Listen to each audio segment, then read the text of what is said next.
somewhere in the hills of Arkansas, on a quiet airstrip surrounded by pine trees and red clay soil, a plane landed in the dark. Before we go any further into this story, if you want a brand new American mystery every single night, subscribe. One tap and a new story is waiting for you every evening. The plane had no markings, no tail number anyone could trace.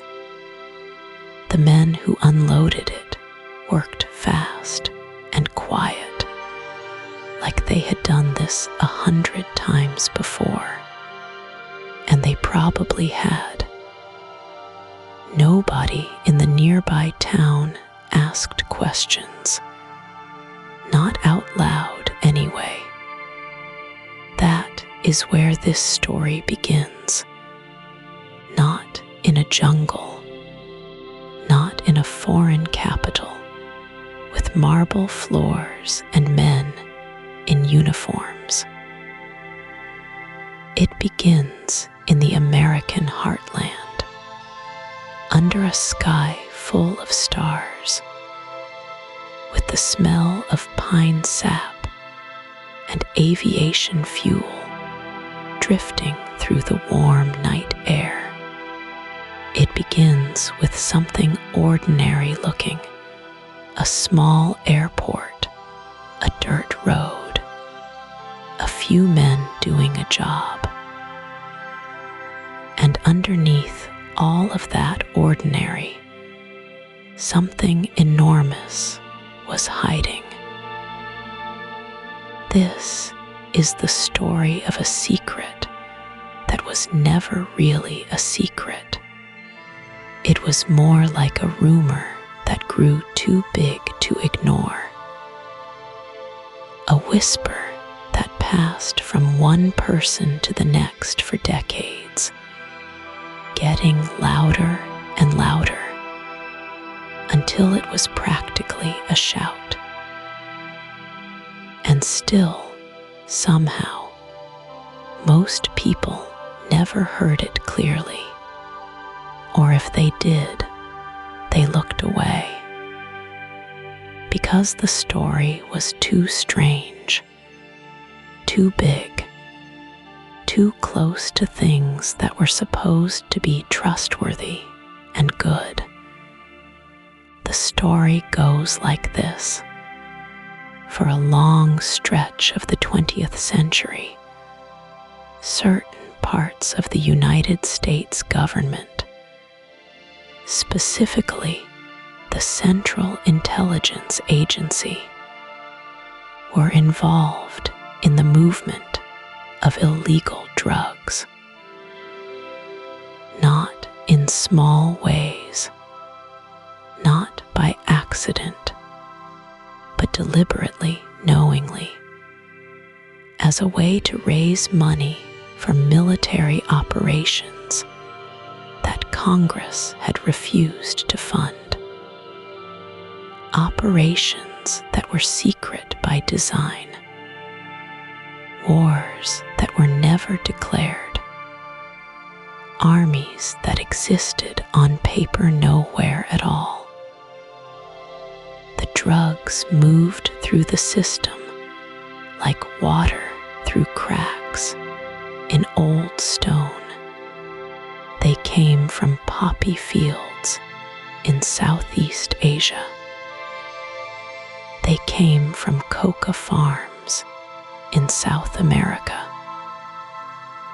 They traveled on planes that flew without markings, landed on airstrips cut into jungle clearings, and eventually found their way into American cities, into American veins, into American families who never knew where the poison came from, or who had helped it travel so far.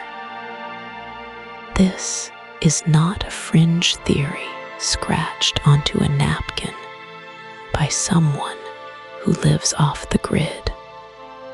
This is a story backed by government documents, Senate investigations, the sworn testimony of pilots and smugglers and soldiers, and the work of reporters who spent years of their lives trying to get it right.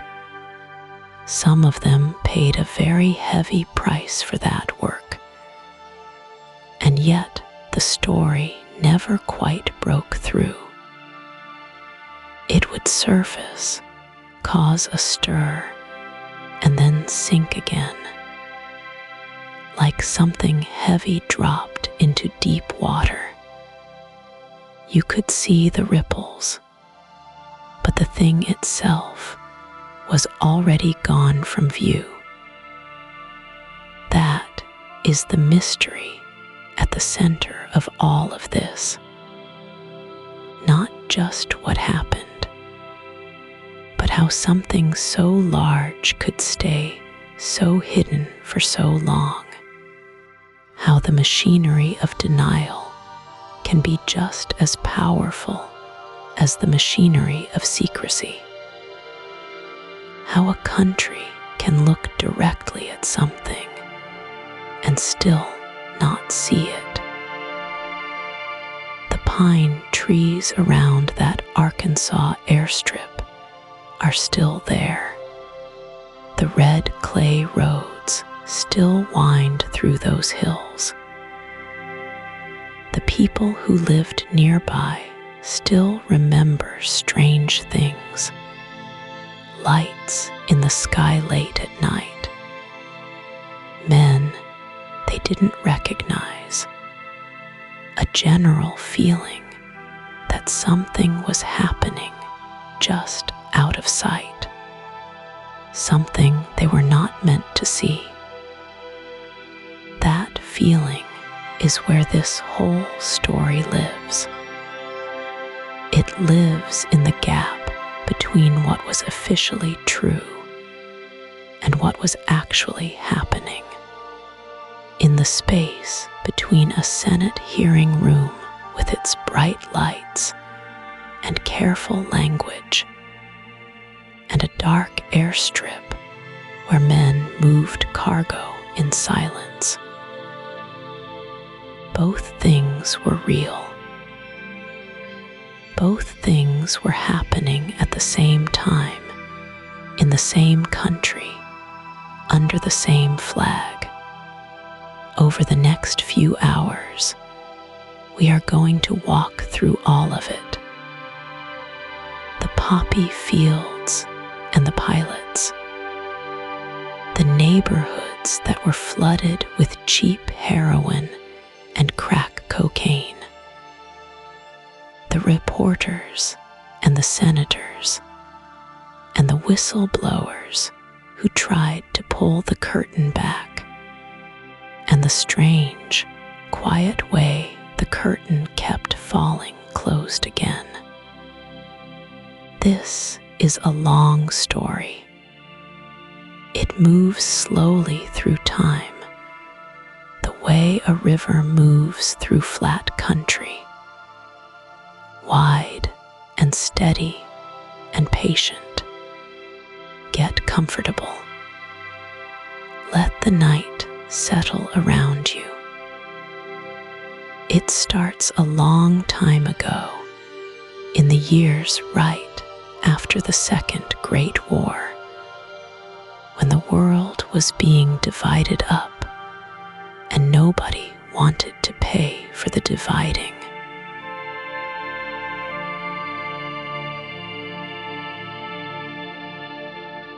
Picture the world in 1947. Not the world you know. A different one entirely. The cities are still gray with soot from factories that ran day and night to feed the war. The men who came home from Europe and the Pacific are quiet in ways their families don't quite understand. They sit at kitchen tables and drink their coffee and don't talk about what they saw. The women who worked the assembly lines have gone back to smaller lives. The children are everywhere, loud and bright, filling up the silence their fathers left behind.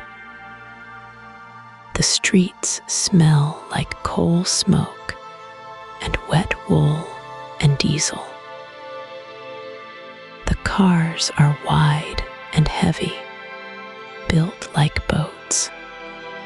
The buildings downtown are solid brick, 5 and 6 stories tall, with hand-painted signs on their sides, fading in the weather. A loaf of bread costs a dime. A good suit costs a week's wages. A man who owns a television is somebody worth knowing. This is the world the Cold War was born into. And the Cold War needed money. A lot of it. More than Congress wanted to give. More than the American people, tired from one war, wanted to spend on another one they couldn't quite see or name. Here is something worth understanding about empires. Every empire in history has had 2 faces. One face is the official one.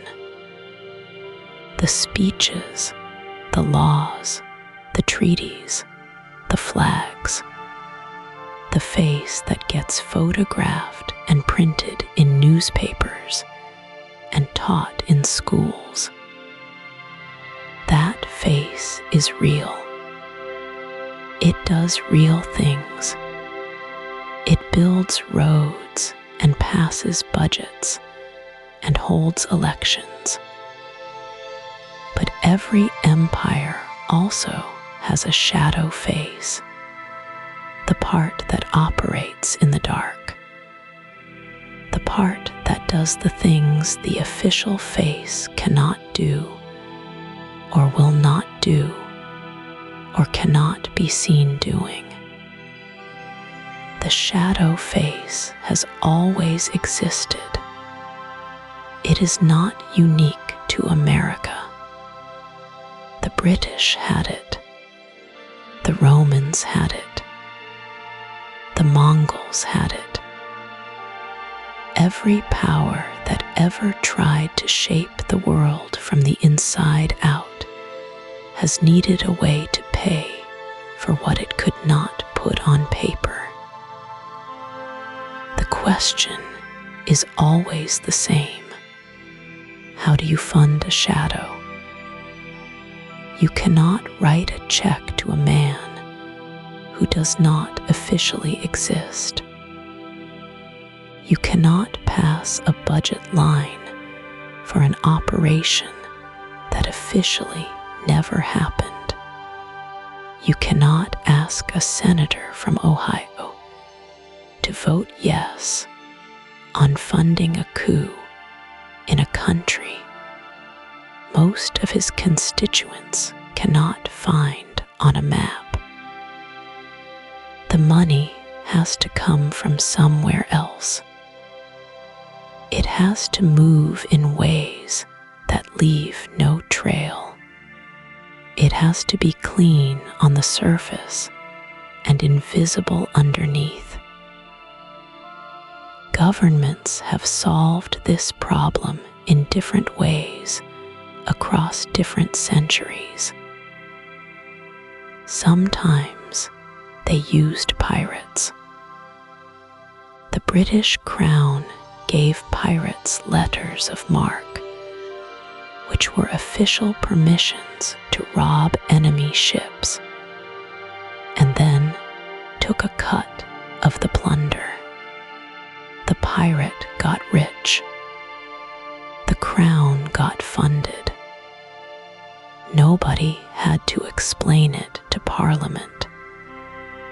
Sometimes they used trade. The British East India Company was as much a spy operation as a business. It moved goods and information and influence across half the world. And the line between commerce and empire was so thin you could not find it with a magnifying glass. And sometimes, across many centuries and many empires, they used drugs. This is not a new idea. It is not a conspiracy theory. It is history, plain and documented, and sitting in libraries. The British fought 2 wars in China specifically to protect their right to sell opium there. They grew the opium in India, shipped it to China, and used the profits to fund the empire's operations across Asia. When China tried to stop them, Britain sent warships. That is what the Opium Wars were. A government protecting its drug trade with military force. The profits from that trade funded things that never appeared in any official budget.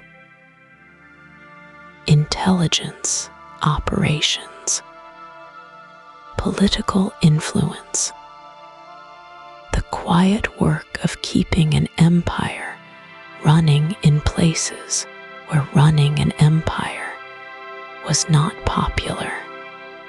So when the American intelligence apparatus began to take shape in those gray post-war years, it was not inventing something new. It was reaching back into a very old playbook, one that empires have used for as long as there have been empires. The men who built the CIA in those early years were not villains in the storybook sense. Most of them were true believers. They thought they were protecting something worth protecting. They thought the ends justified the means, the way men in positions of great power almost always do. They looked at the world being divided up between Washington and Moscow. They looked at their budgets. They looked at the map, and they started making decisions that would echo forward through decades, all the way to the streets of American cities, all the way to the present night, all the way to you, right now, listening in the dark.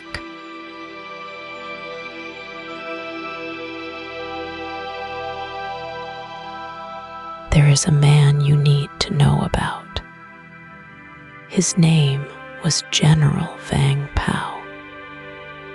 He was short and broad-shouldered, with a face like carved teak and eyes that never quite settled on any one thing.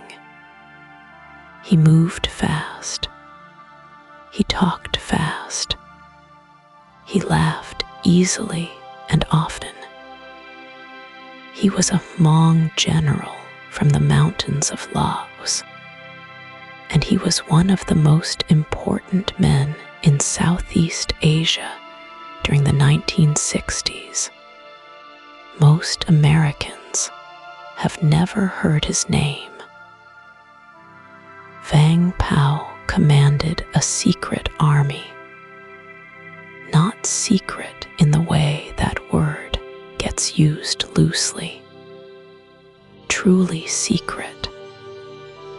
An army that did not officially exist, fighting a war that the American government would not officially admit was happening.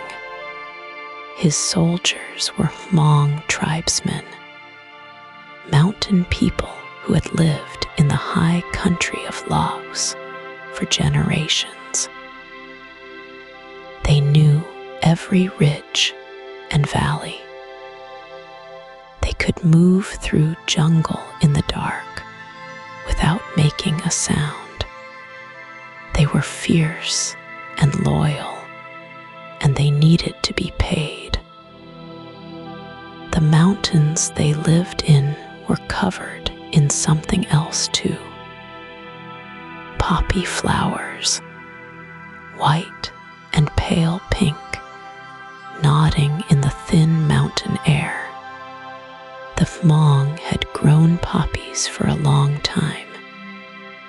It was part of how they lived. The raw opium that came from those flowers was a crop, the same way corn is a crop, the same way cotton is a crop.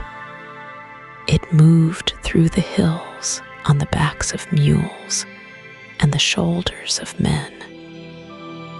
It had always moved that way. Now it had somewhere new to go. There was another man. His name was Theodore Shackley. He was CIA.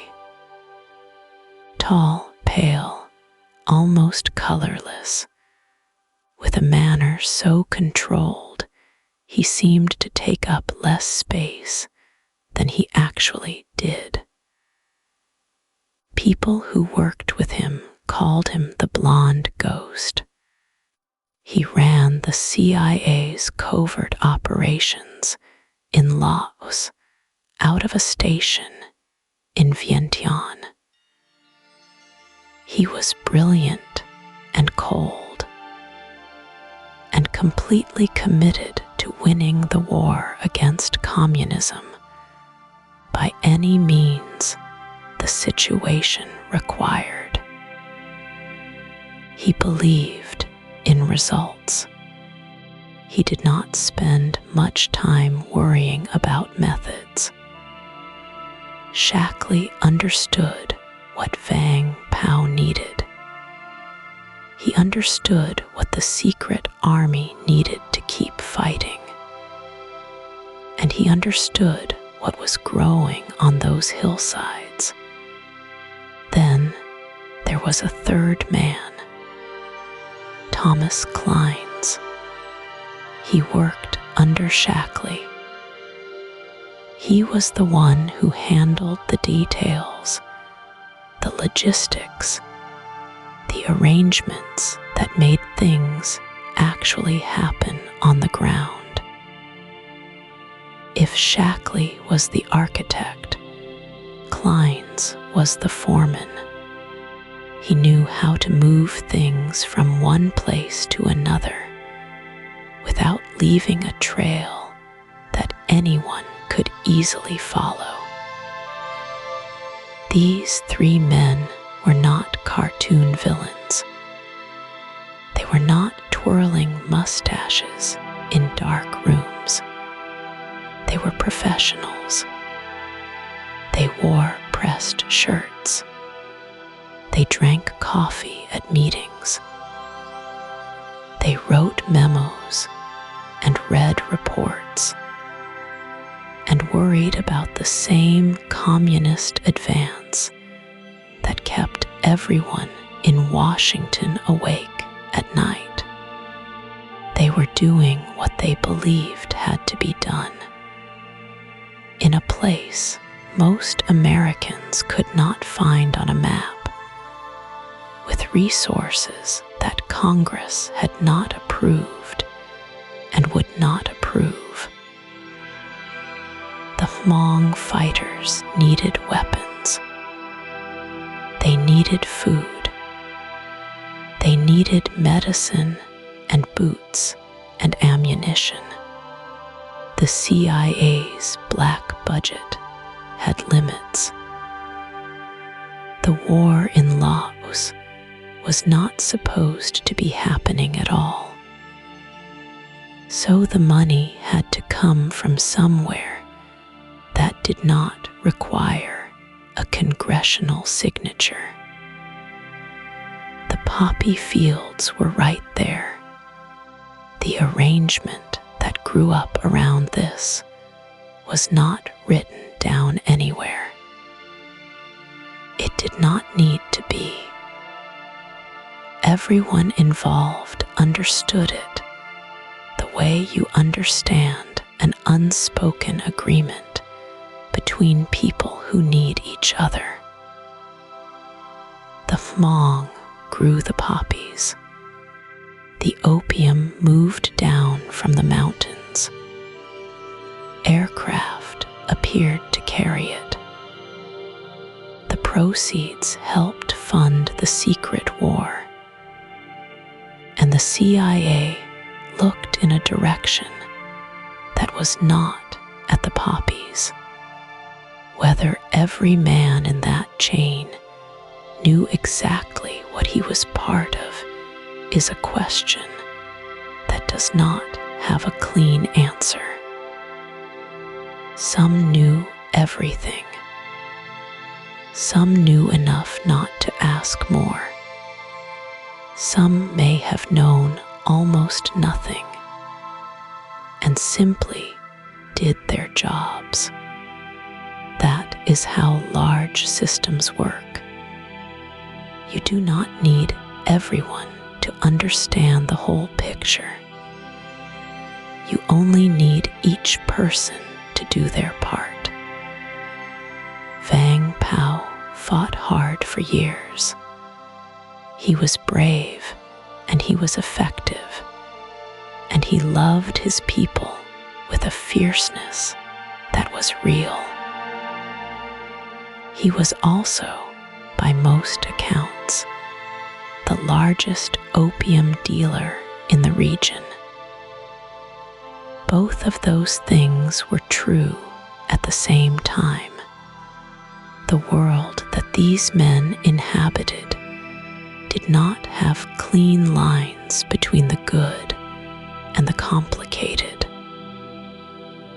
It had mountains covered in pale flowers. It had a war that nobody was supposed to know about. And it had plains.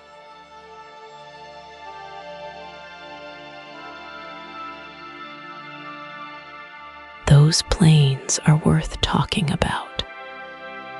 Not the big military jets you might picture. Not the sleek silver birds that crossed the Pacific with their cargo, holds full of supplies, and their wings catching the light like something proud. These were smaller aircraft, workhorses, propeller planes, and twin-engine transports that looked like they had been bought used and repainted more than once. They had no military markings, no flag on the tail, no unit number stenciled on the fuselage. They were just planes, ordinary-looking, dusty, unremarkable planes that landed on short jungle airstrips carved out of the green hills of Laos and flew away again before anyone thought to write down the time. The airline was called Air America. On paper, it was a civilian cargo company. It flew supplies. It moved people. It operated in Southeast Asia during a difficult time. And it did the kinds of jobs that needed doing in remote places where roads were bad and the terrain was rough. That was the official story. That was the version that appeared in documents and briefings, and the occasional newspaper article that got past the editors. Air America was a logistics company, a contractor, a business. What it actually was the CIA's airline.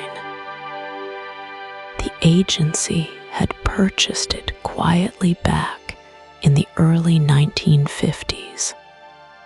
It had grown from a smaller operation called Civil Air Transport, which itself had roots in the Chinese Civil War, ferrying supplies for Chiang Kai-shek's nationalist forces. By the time the war in Vietnam was heating up, and the secret war in Laos was already underway, Air America had become something large and strange and hard to describe. It employed hundreds of pilots. It flew thousands of missions. It operated across a wide stretch of Asia with a freedom that no official military aircraft could have managed, because it was not officially military. The pilots were something else entirely. Many of them were veterans, former military flyers who had come home from Korea or the early years of Vietnam and found that civilian life did not quite fit the shape they had grown into. They liked the feel of a cockpit. They liked the particular kind of focus that came with a difficult approach to a difficult strip in difficult weather. Air America offered them that.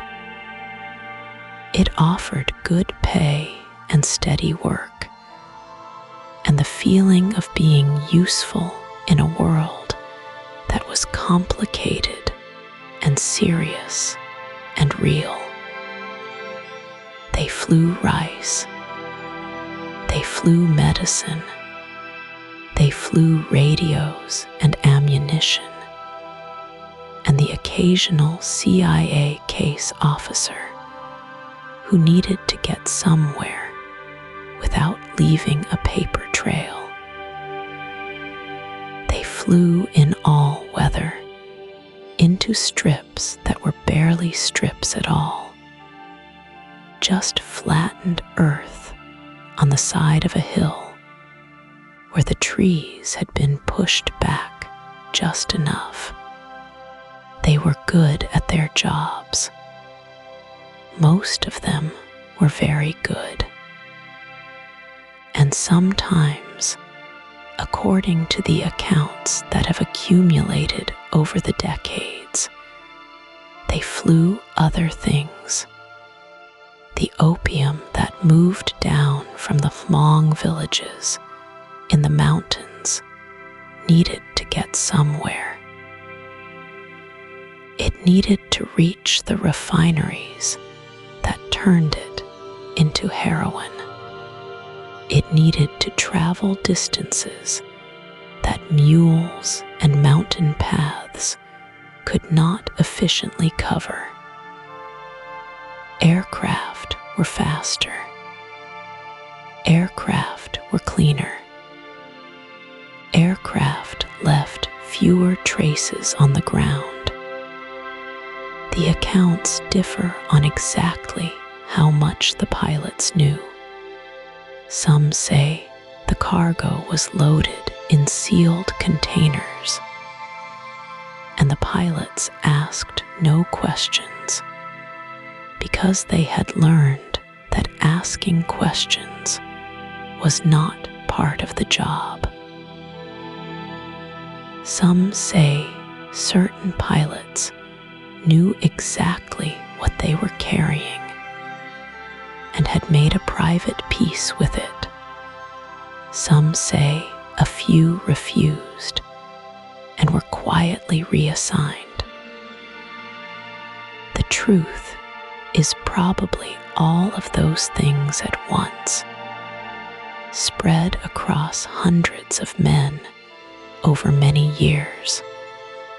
What is consistent across the accounts is the image of those planes on those airstrips. The red dirt of the highlands, the thick green press of jungle on every side, the smell of aviation fuel mixing with the damp morning air, a plane sitting with its engines idling while men loaded cargo in the early light, and then the plane lifting away, climbing up over the tree line, banking south, growing small against a pale sky. It looked like ordinary work. It had the rhythms of ordinary work. Men with jobs to do, doing them. The sun coming up. The engines turning over. The cargo moving from one place to another. There was nothing dramatic about it on the surface. Nothing that would catch your eye if you happened to be standing at the edge of that airstrip watching. That is the thing about large systems. They look, from the outside, almost exactly like nothing at all.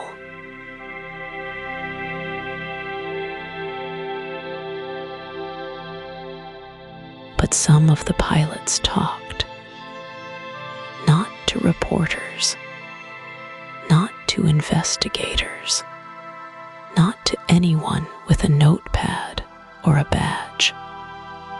They talked to each other in bars in Vientiane, in the mess halls at Long Tang, in the humid dark of rented rooms in cities whose names most Americans couldn't find on a map. They talked in the way that men talk when they have seen something they can't quite put down and can't quite carry. One pilot, years later, described a morning on a remote strip in the highlands. He had flown in before dawn. The kind of dark that feels solid, like something you could press your hand against. He taxied to a stop and cut his lights. And then he waited. That was the instruction. Wait. Don't ask. Don't get out of the plane. He sat there in the cockpit and listened to the jungle. After a while, men came out of the tree line. He couldn't see their faces. They moved in a line, single file, each one carrying something. They loaded the cargo into the back of the plane without speaking. No flashlights, no voices, just the soft sound of weight being shifted, of straps being tightened, of a door being pulled shut. And then the men walked back into the trees and were gone. He flew out as the sky turned gray at the edges. He never asked what was in the bags. He said he already knew. Not because anyone told him, but because of the weight of it, the particular density of it, the way it settled into the back of the plane. He had flown enough cargo by then to know the difference between equipment and something else. He said it felt like flying a plane full of river sand, heavy and still, and without any sound at all. There were other stories like this one. Pilots who described landing on strips that weren't on any chart they'd been given. Strips cut into hillsides, barely long enough to stop a plane, with no markings and no lights, and no one waiting except a small group of men who appeared from the brush the moment the engines went quiet. Pilots who were handed sealed packages and told to deliver them to coordinates, not to airfields with names, but to coordinates, numbers on a map, a patch of flat ground in the middle of somewhere that had no other name. One man described the smell.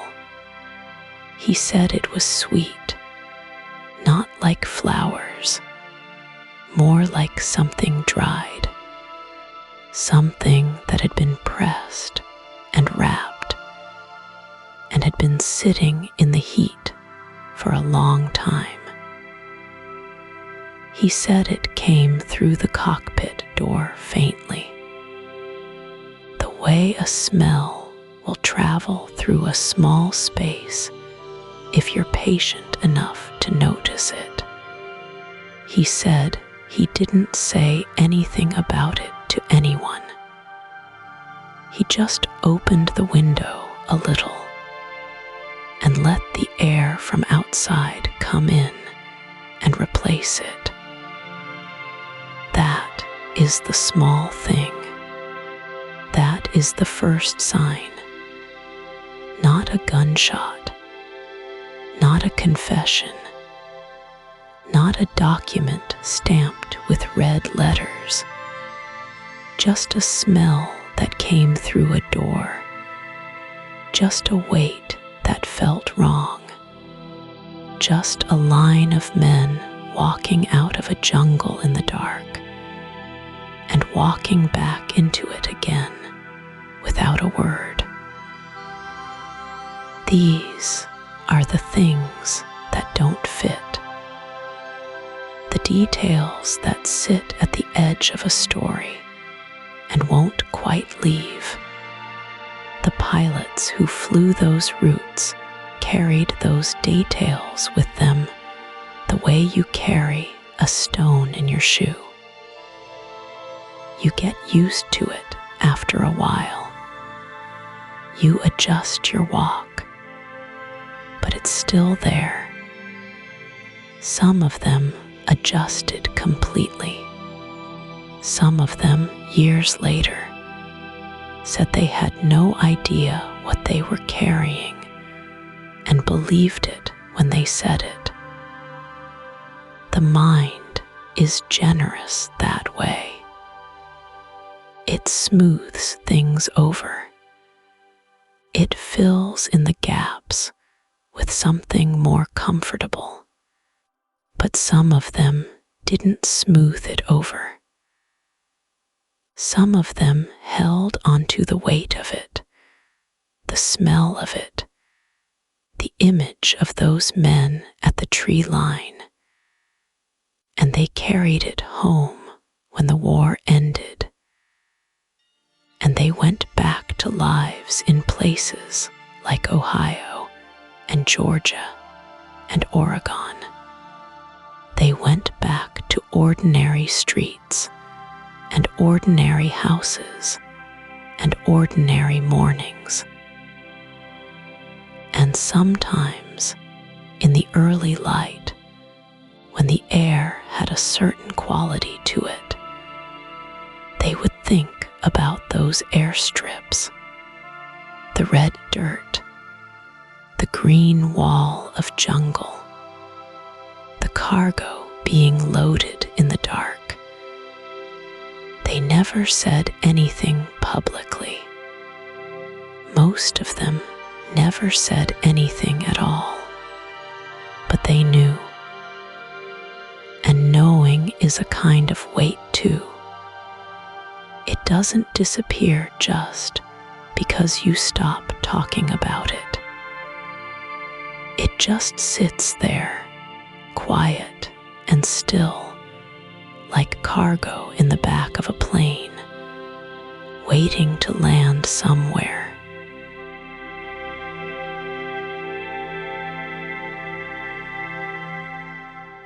The men in suits arrived in the villages the way rain arrives. Quietly, at first, then all at once. The people who lived in the hills of the Golden Triangle had their own way of seeing things.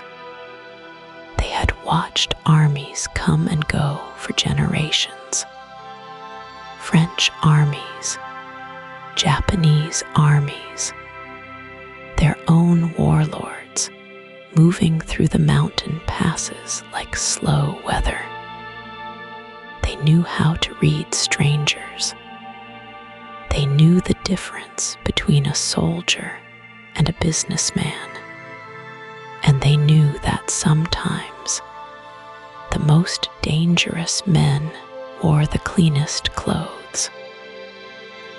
The Golden Triangle. Say those words and a picture forms.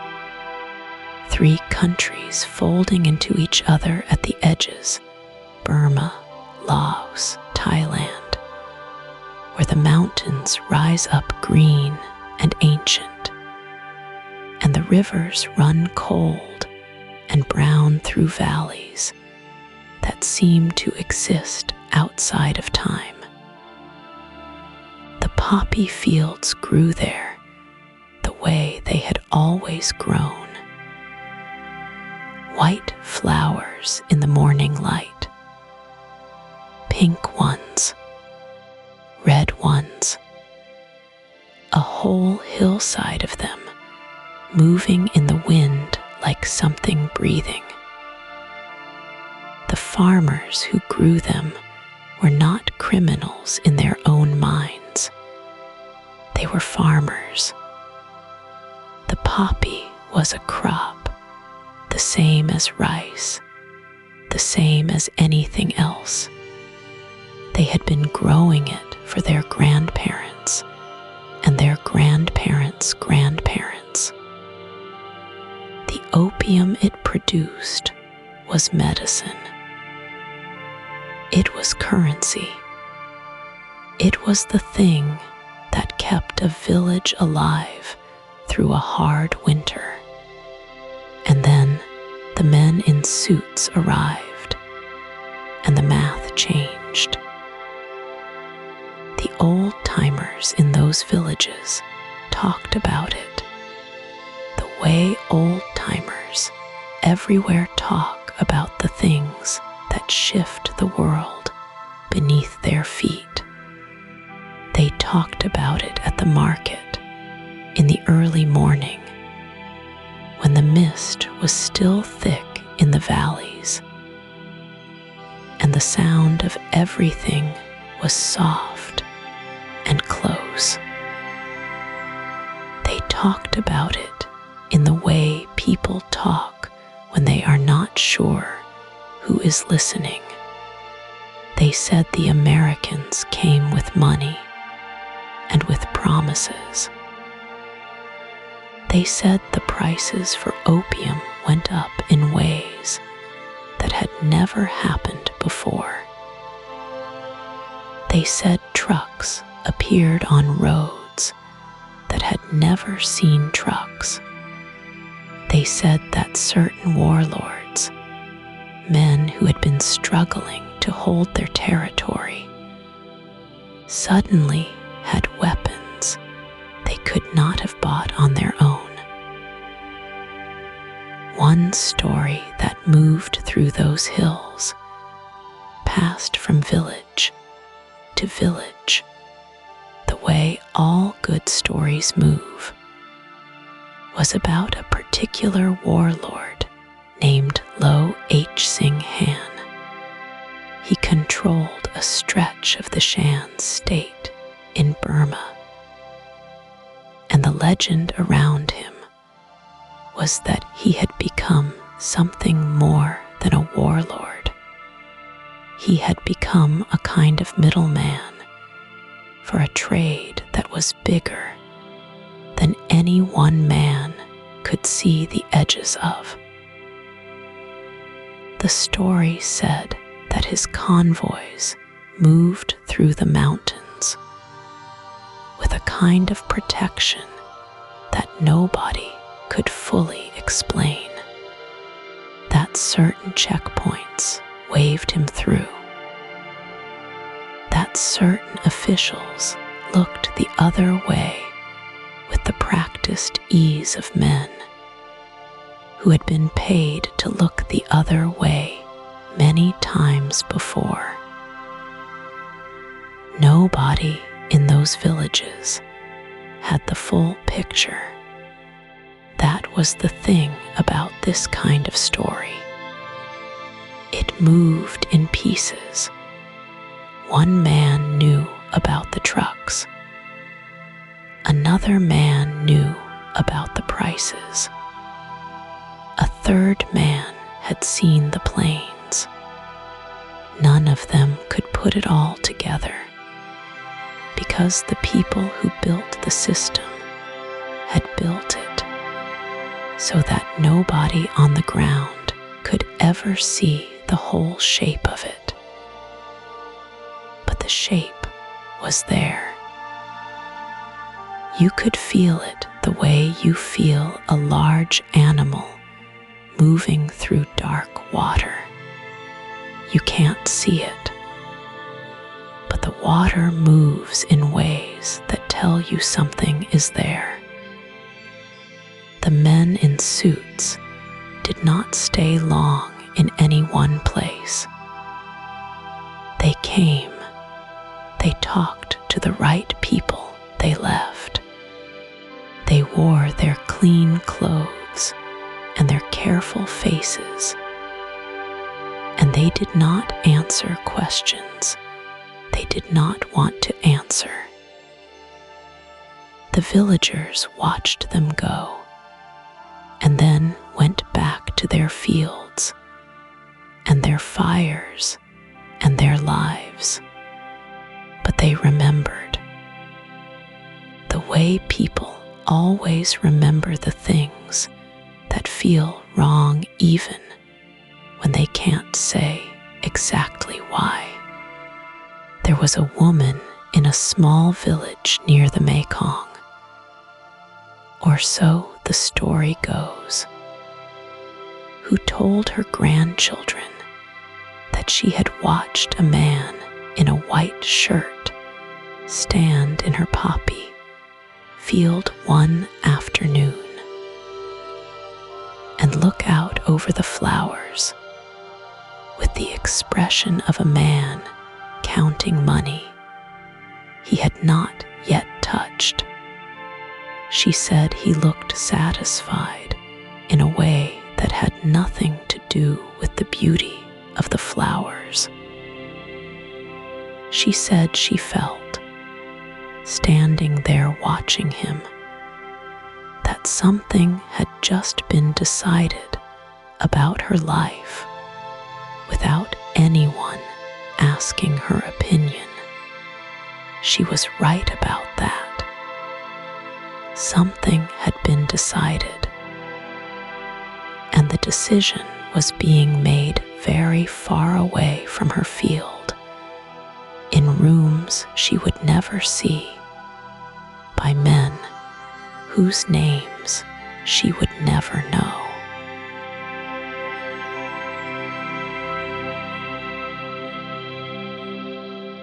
The decision made in those far rooms took time to travel. That is how it always works.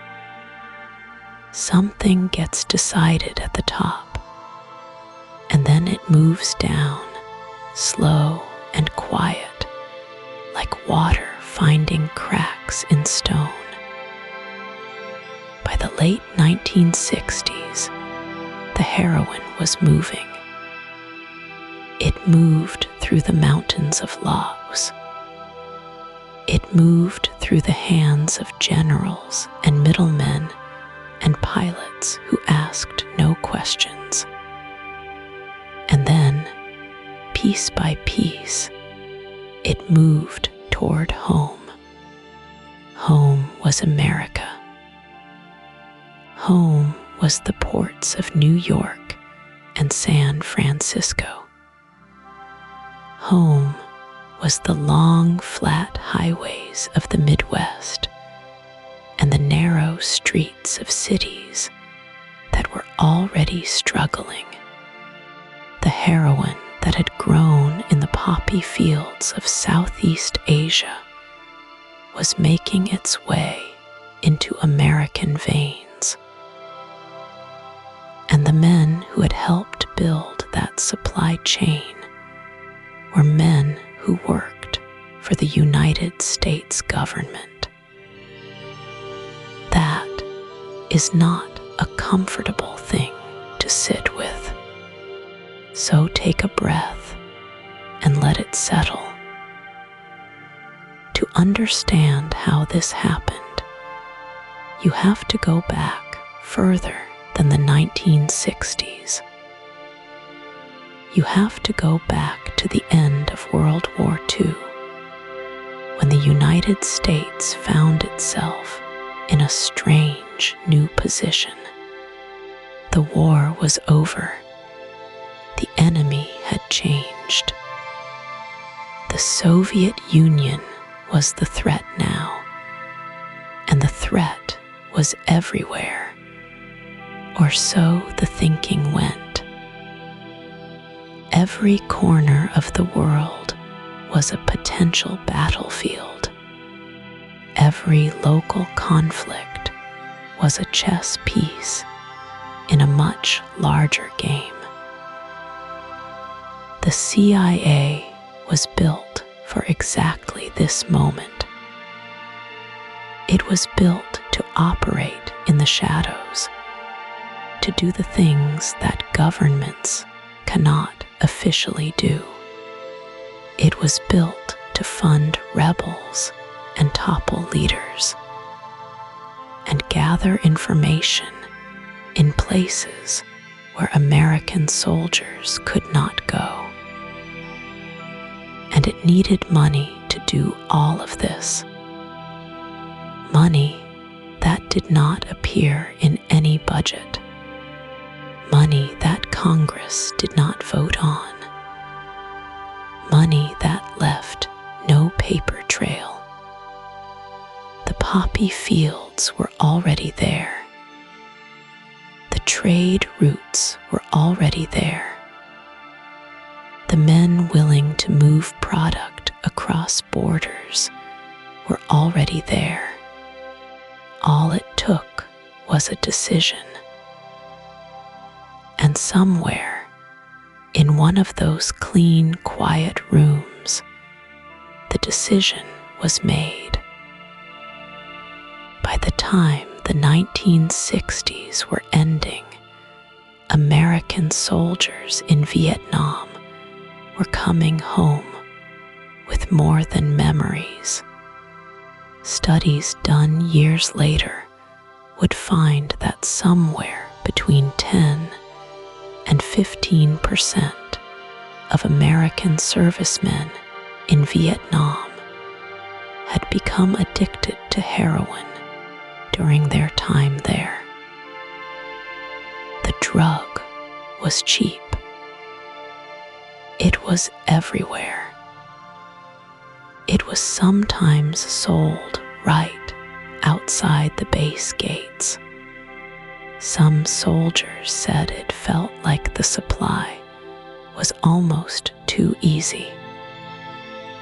Like someone wanted it to be easy. Those men came home to cities that were already under pressure.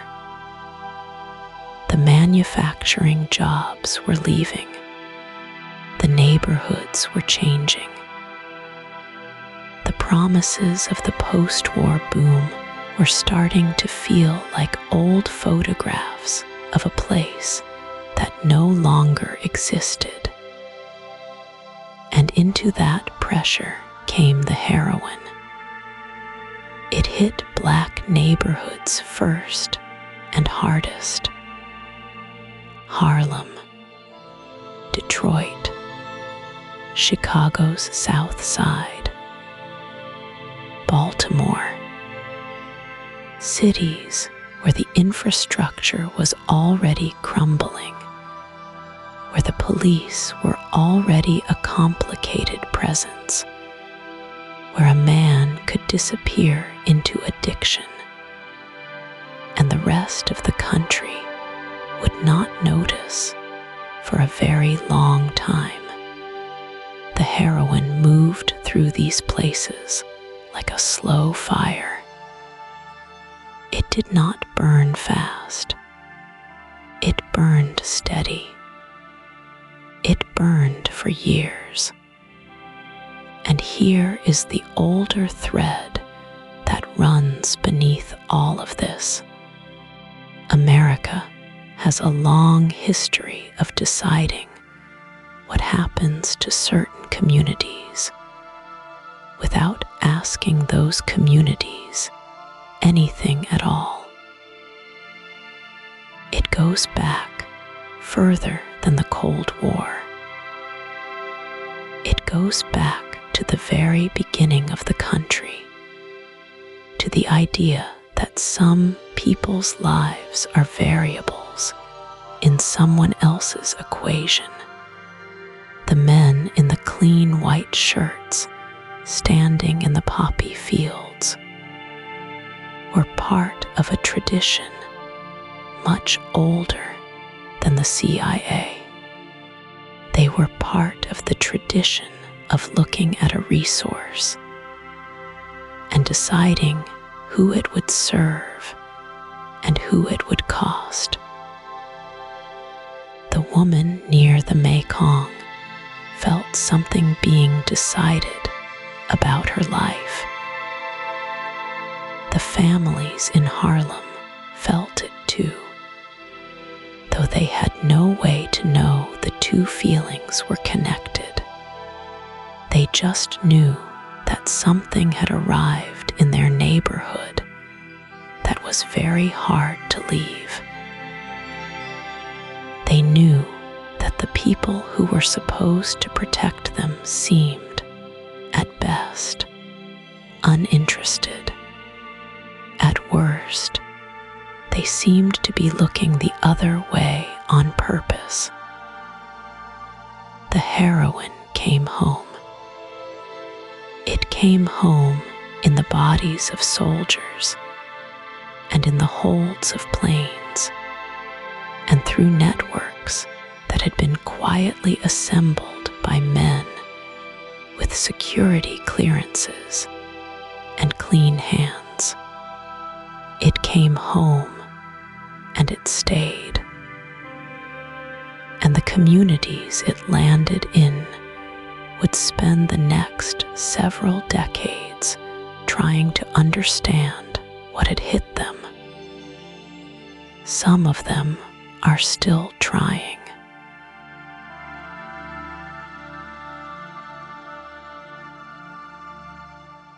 There was a man in Harlem named Wallace.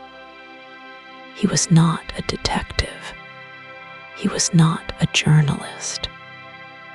He was a high school teacher who taught history 5 days a week and coached the junior varsity basketball team on Thursdays.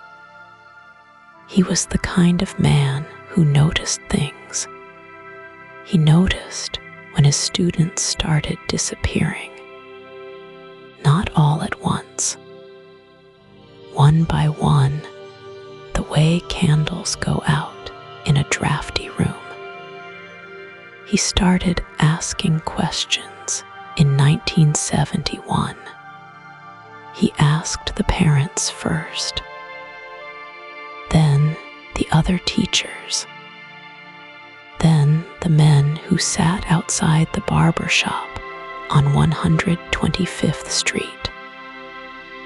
What he heard was the same story told in different voices. Something had changed. The neighborhood felt different. There was a new kind of quiet settling over certain blocks, the kind of quiet that isn't peaceful, the kind that comes after something has been taken. Wallace started writing things down. Names, dates, corners where he had seen the same faces doing the same slow transaction over and over. He kept a yellow legal pad in his desk drawer. He filled 3 of them in 2 years. He was not alone in noticing. Across the country, in neighborhoods from Baltimore to Chicago to Oakland, people were doing the same thing. They were counting. They were writing. They were trying to put a shape to something that felt shapeless. The heroin had arrived quietly, the way a cold front arrives. You don't see it coming. You just notice one morning that the air has changed. The numbers were not subtle.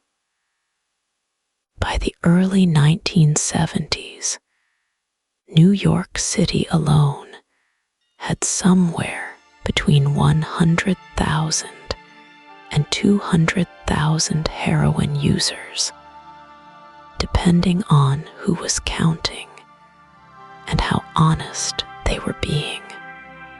The Veterans Administration estimated that nearly half the soldiers who came back from Vietnam with a habit brought it home with them. Those men came home to neighborhoods that were already stretched thin, neighborhoods where the factories had started closing, where the jobs had started leaving, where the money had been draining out for years like water through a cracked floor. Into that space, the heroin arrived, and it stayed. Wallace brought his yellow legal pads to the local precinct once. He sat across a desk from a sergeant who looked at the pads and then looked at Wallace and said something like, "We're aware of the situation." Then he handed the pads back. Wallace walked home in the November cold, the pads tucked under his arm, the wind off the Hudson cutting through his coat like a blade. He started looking for someone who would listen. He found a city councilman who seemed interested for about 3 weeks. He found a community organizer named Dorothy, who had been fighting this same fight since the mid-1960s. Dorothy had her own files. Her files were thicker than his. She had photographs. She had affidavits. She had the names of officers who had been seen in conversation with known dealers, standing close, talking low, then walking away. Dorothy had tried to get a reporter interested. She had tried twice. The first reporter wrote a small piece that ran on page 14 and disappeared. The second reporter called her back once and then stopped returning her calls. She didn't know why. She assumed he had moved on to something else. She kept her files anyway, in a metal cabinet in her apartment, because she believed that the truth had a kind of weight to it, that if you kept it long enough, it would eventually press through. What Wallace and Dorothy were circling around, without knowing it, was something much larger than their neighborhood. They were feeling the edges of a system that had been built quietly over years by people who understood that the best way to hide something is to make it look like chaos, make it look like poverty, make it look like a social problem, a community failing, a personal weakness. Give it a name that puts the blame on the people it's destroying. The neighborhoods paid the price in ways that don't fit neatly into any report.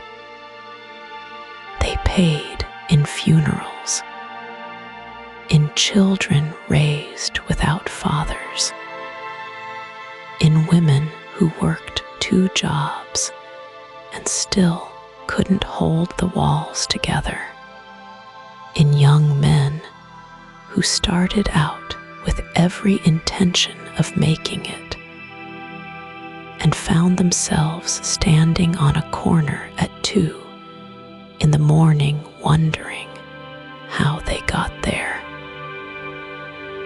Wallace kept teaching. He kept his yellow legal pads. He never stopped asking questions, even when the questions went nowhere. He understood something that took the rest of the country much longer to figure out. He understood that someone had made a decision, that the heroin did not arrive by accident.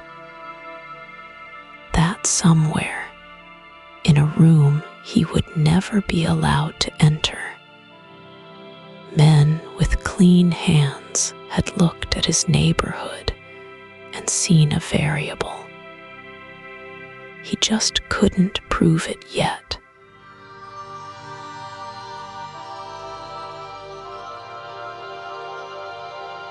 Wallace wasn't alone in asking those questions.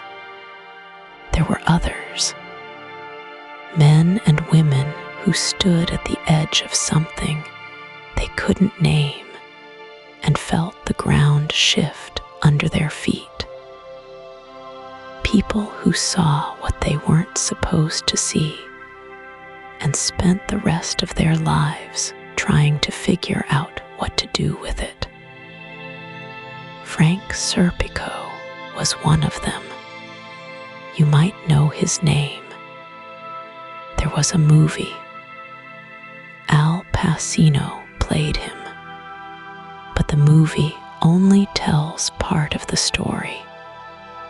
And the part it leaves out is the part that matters most for what we're talking about tonight. Serpico was a New York City police officer in the late 1960s. He was young and serious and believed in the work the way young men sometimes do before the world shows them what the work actually is. He had dark eyes and a full beard, and he dressed like a man who didn't care what anyone thought of him. He carried his badge like it meant something. And then he started to notice things. He noticed that certain corners never got raided. He noticed that certain buildings, known to everyone in the precinct as distribution points, stayed open month after month, year after year.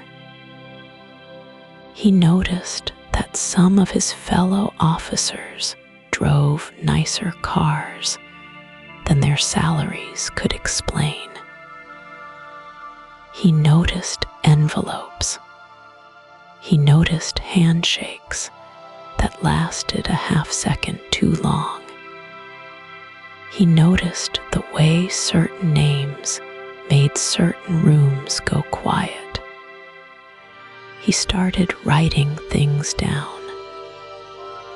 What Serpico found was not a few bad apples. It was a system, a quiet, organized, deeply embedded system in which police protection was sold to drug dealers the way a landlord sells a lease. You paid your monthly fee. You stayed open. You moved your product. And the men who were supposed to stop you made sure nobody did. He brought what he found to his supervisors. They told him to let it go. He brought it higher. They told him again. He went to the mayor's office. He went to the New York Times. He went everywhere a man can go when he believes in the system, and the system keeps closing its doors. In 1971, he testified before the Knapp Commission, a city panel set up to investigate police corruption. He sat in that room under bright lights with cameras pointed at him, and he told everything he knew. His voice was steady. His hands were still. He spoke the way a man speaks when he has already accepted the consequences. He said the corruption was not isolated. He said it ran through the department like water through old pipes. He said the drug trade in New York City could not have operated the way it did without the active cooperation of law enforcement. Nobody wanted to hear that. A few months after his testimony, Serpico was shot in the face during a drug raid in Brooklyn. His backup was slow to arrive. Some said too slow. He survived, but only barely. He left the country not long after. He went to Switzerland and then to other places, and he stayed gone for a long time. He said later that the bullet didn't break him. What broke him was the silence afterward. The way the department closed around the wound like skin over a splinter. The way things went back to normal. But Serpico was not the only one. There were officers in other cities who told similar stories. Men who noticed the same patterns and made the same calculations and came to the same conclusions. Some of them talked. Most of them didn't. The ones who talked found their careers ending in quiet and unspectacular ways.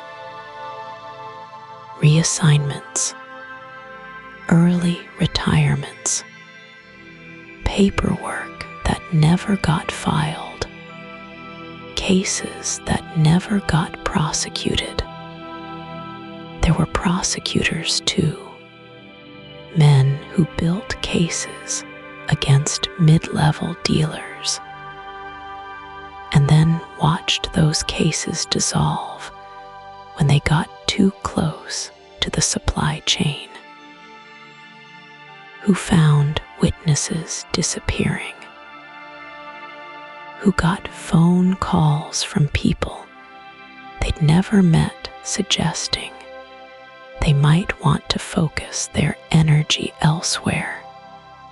And there were the dealers themselves, the ones who survived long enough to talk, who said plainly and without drama that the product came from somewhere above them, that there were people involved who wore suits and carried government credentials, and who made very clear that the arrangement was not optional. These were not crazy people. They were not conspiracy theorists. They were witnesses, people who had stood close enough to the machinery to hear it running. Wallace had his yellow legal pads. Serpico had his testimony. And somewhere in Washington, a small group of senators was about to start asking the same questions in a room with better lighting and a lot more at stake.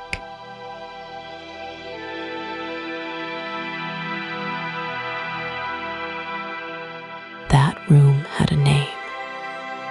The Church Committee, named for Senator Frank Church of Idaho, a quiet man with careful eyes and a reputation for asking questions that made powerful people uncomfortable. He was not a radical. He was not a crusader. He was a senator who had started to notice that certain things did not add up. And in 1975, he convinced enough of his colleagues to sit down with him and look at what the intelligence community had actually been doing for the past 30 years. What they found changed everything. And then, slowly, it changed nothing at all. The committee had been formed in the wake of Watergate. The country was still raw from that wound. People had just watched a president lie to their faces on television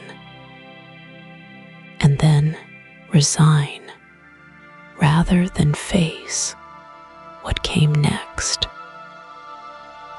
Trust in government had cracked open like old wood in a dry summer, and into that crack, Frank Church walked with a stack of subpoenas and a willingness to go places most senators had quietly agreed not to go. The hearings ran for months.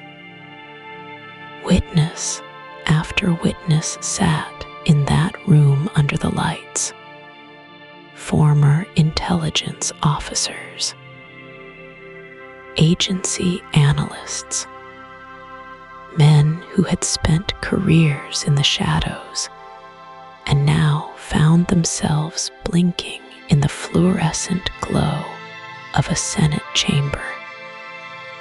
Some of them were careful. Some of them were evasive. Some of them, to the surprise of almost everyone, told the truth. What came out was a portrait of an agency that had operated almost entirely outside the law for decades. Assassination plots, domestic surveillance programs, coups in foreign countries, experiments on American citizens who had never consented to anything. The CIA had been running its own foreign policy, parallel to the one Congress thought it was funding and overseeing. It had been doing this since the early days of the Cold War, quietly and methodically, like a second government living inside the first one. The drug question came up. It came up sideways, the way important things often do in official settings. It was not the headline. It was not the focus. But it was there, in the testimony, in the documents, in the careful language of men who chose their words the way a surgeon chooses instruments. There were references to the Golden Triangle, to Air America, to the way certain operations had been funded through channels that did not appear in any budget that Congress had ever approved. Nobody said it plainly. Nobody stood up and said the agency had been running heroin, but the outline of it was there, visible the way a shape is visible under a sheet.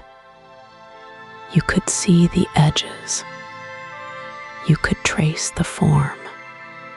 And if you had been paying attention to everything that had come before, if you had heard the pilots and the dealers and the prosecutors and the cops, the shape made a terrible kind of sense. Frank Church called the CIA a rogue elephant. That phrase got repeated everywhere.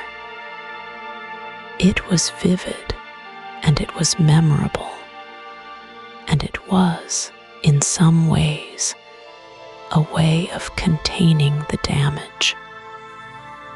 A rogue elephant is an accident. A rogue elephant is something that got loose, something that went wrong, something that can be corralled and brought back under control. The phrase made it sound like a problem of management rather than a problem of design. But the witnesses who had been closest to it did not describe an accident. They described a system, deliberate and functional, and protected from above. They described something that had been built piece by piece over years by people who knew exactly what they were building. The committee produced a final report, 14 volumes, thousands of pages. It sat in libraries and government archives and was read by a very small number of people. Some of its findings were classified. Some of its recommendations were adopted. Most of them were not. The door had cracked open. Real light had come through. And then, quietly, the door was pushed most of the way shut again. New oversight committees were formed. New rules were written. The agency agreed to be more transparent, which is a different thing from actually being transparent. And the men who had run the programs that the church committee had exposed went back to their lives. Some of them retired. Some of them went to work in the private sector. Some of them stayed in government and kept working. The yellow legal pads, the testimony, the 14 volumes, all of it pointed in the same direction. All of it described the same shape, and the shape was not finished. Because somewhere to the south, in a small country most Americans could not find on a map, the same machinery was being assembled again. Different name, different decade, same design.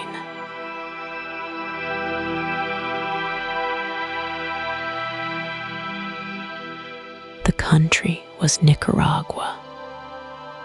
It sits in the middle of Central America, tucked between Honduras to the north and Costa Rica to the south. It is a small country, green and mountainous in the interior, flat and hot near the coasts. In the late 1970s, most Americans had never thought about it once in their lives. It was just a name on a map, a place that existed the way most places exist, quietly, at a distance, without asking anything of you. 1979, a group called the Sandinistas took power. They were left-leaning. They spoke the language of revolution. They made the Reagan administration very nervous. And in Washington, nervous administrations do not sit still. The decision was made to support a counter-revolutionary force. They were called the Contras. The name came from the Spanish word for counter, as in counter-revolution. They were fighters. Some were former soldiers from the old regime. Some were farmers. Some were men who had reasons of their own to want the Sandinistas gone.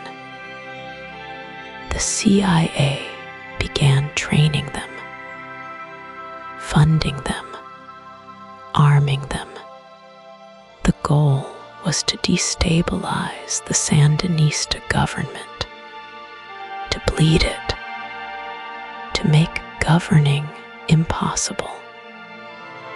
Congress found out, and Congress said no.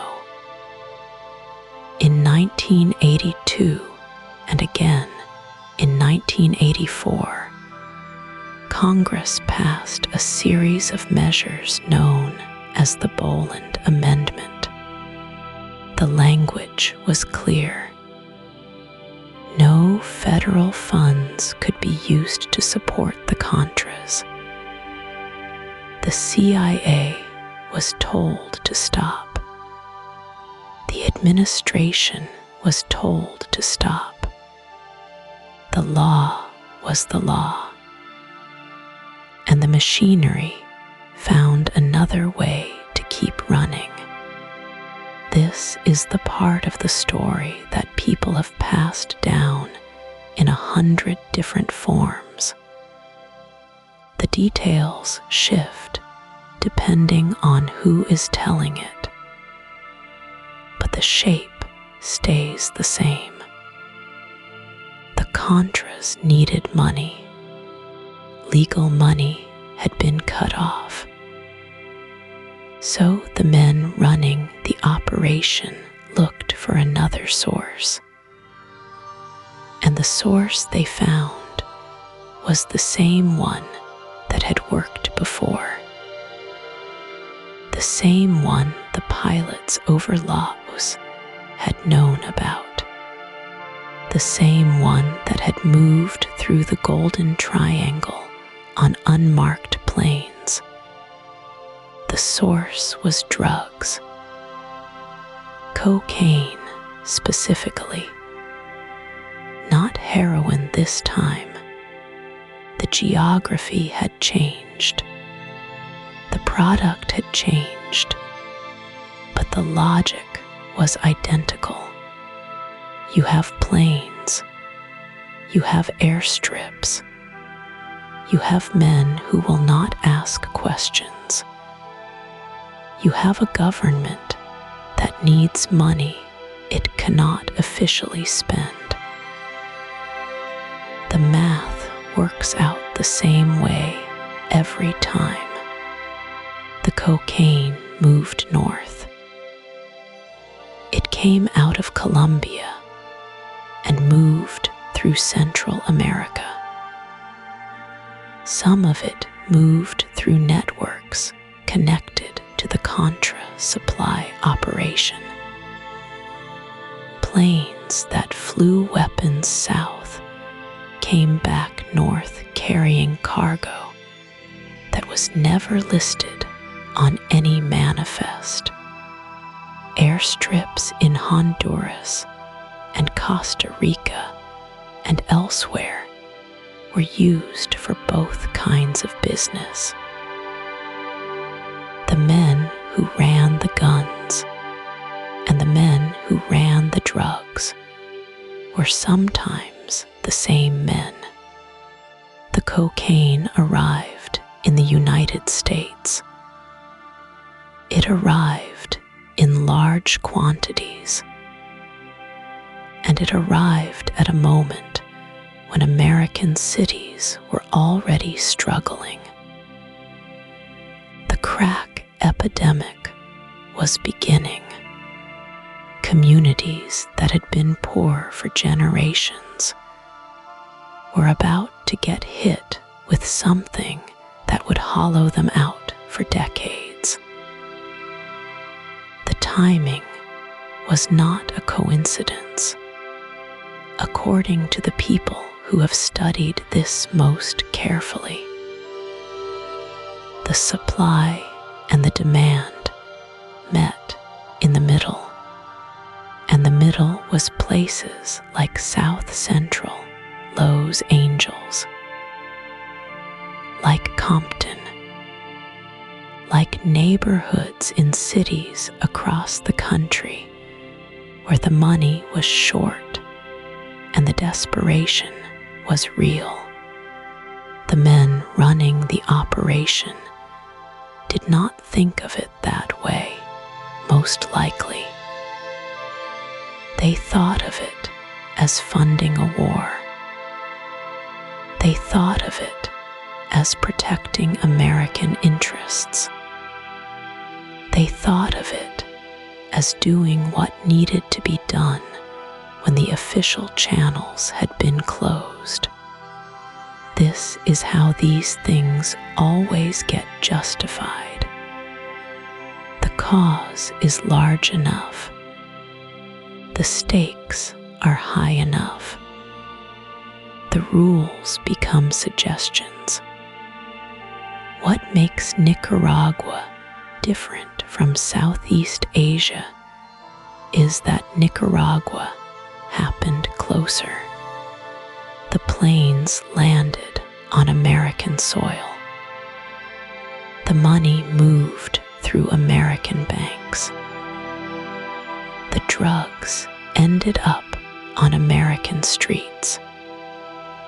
The distance that had made it easier to look away in Laos was gone. This time, the machinery was running in the backyard. And still, most people did not know. The story existed in pieces. A journalist here, a congressional staffer there, a community organizer in Los Angeles who kept asking why the cocaine was so cheap and so plentiful all of a sudden. The pieces were out there. They were just scattered. And the men who knew where all the pieces fit were not talking. Not yet.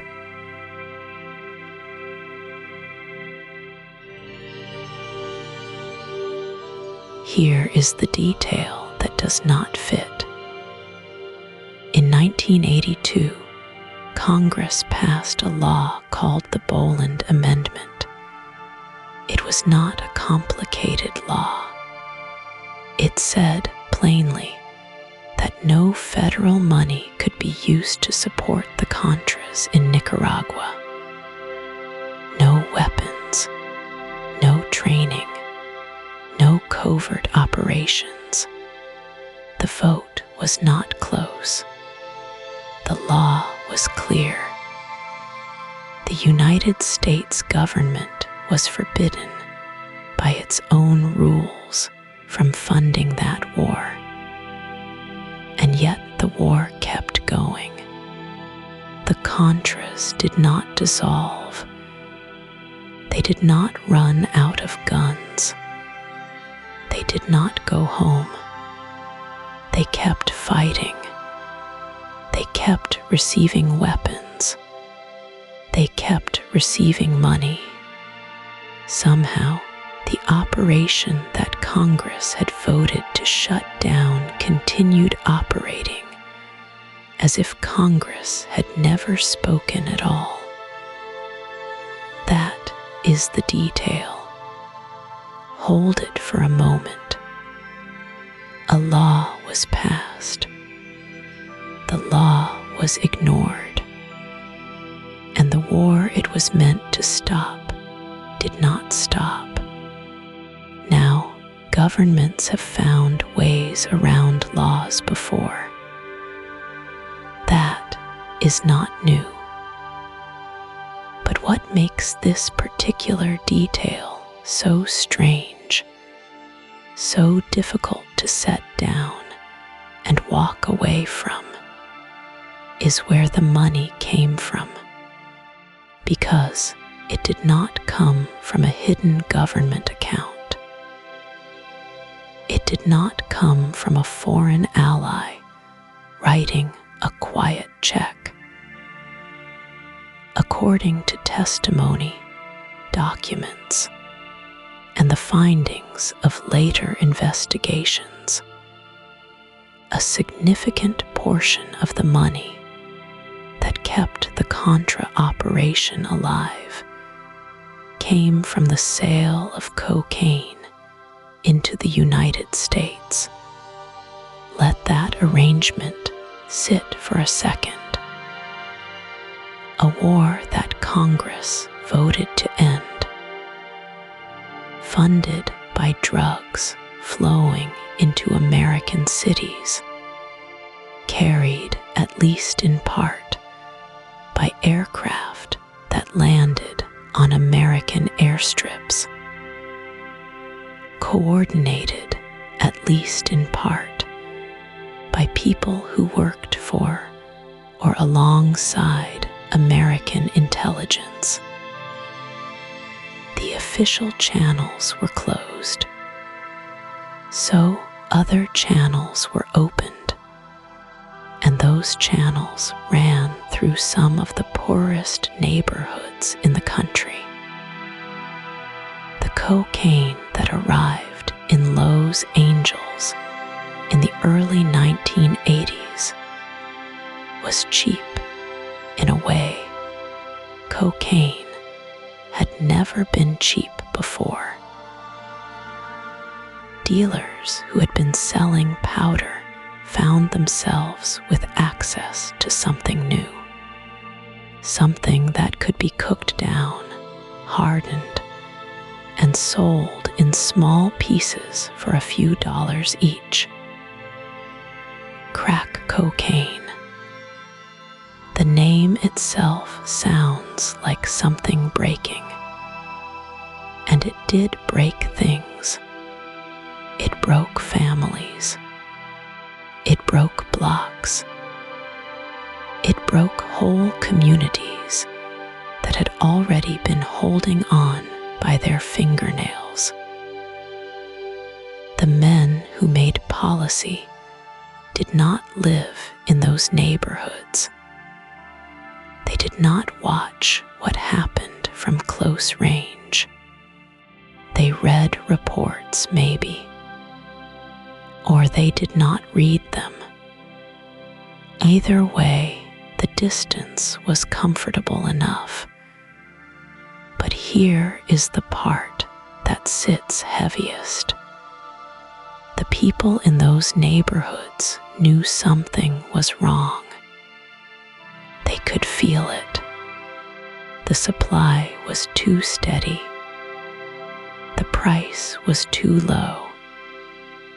This was not the normal rhythm of street-level dealing, where supply tightens and prices rise and fall. This was something else, something that felt managed, something that felt like it had a source much larger than any local crew could explain. Community organizers said it out loud. Pastors said it from pulpits. Mothers who had lost children said it to anyone who would listen. They said the drugs were being allowed in.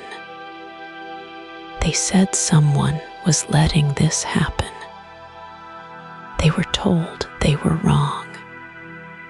They were told they were paranoid. They were told the idea was too large, too dark, too impossible. And yet the Boland Amendment sat there on the books, signed into law, voted on by elected representatives. And the war it was meant to stop kept running. There is a version of this story where it is all coincidence, where the timing is unfortunate, where the cocaine boom and the Contra funding crisis happened to overlap without any real connection. That version exists. Some people hold it, but there is another version, and that version has documents behind it. It has testimony behind it. It has the findings of a Senate subcommittee behind it, a report that ran to hundreds of pages and named names and described transactions and sat, largely unread, in the years after it was published. The detail that should not be possible is this: a democratic government voted to stop a war. The war did not stop, and the mechanism that kept it running may have been the suffering of the very people that government was supposed to protect. You can call that a conspiracy theory if you want. The word is easy to reach for. It closes the question quickly. But the Boland Amendment is real. The vote is real. The crack epidemic is real. And the gap between what was voted for and what actually happened is real. That gap has a shape, and the shape of it is worth looking at.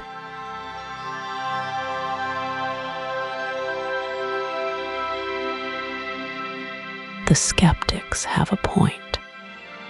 It is worth giving them that. It is worth sitting with their argument for a moment before moving past it. Their case is not nothing. It is actually pretty strong in places.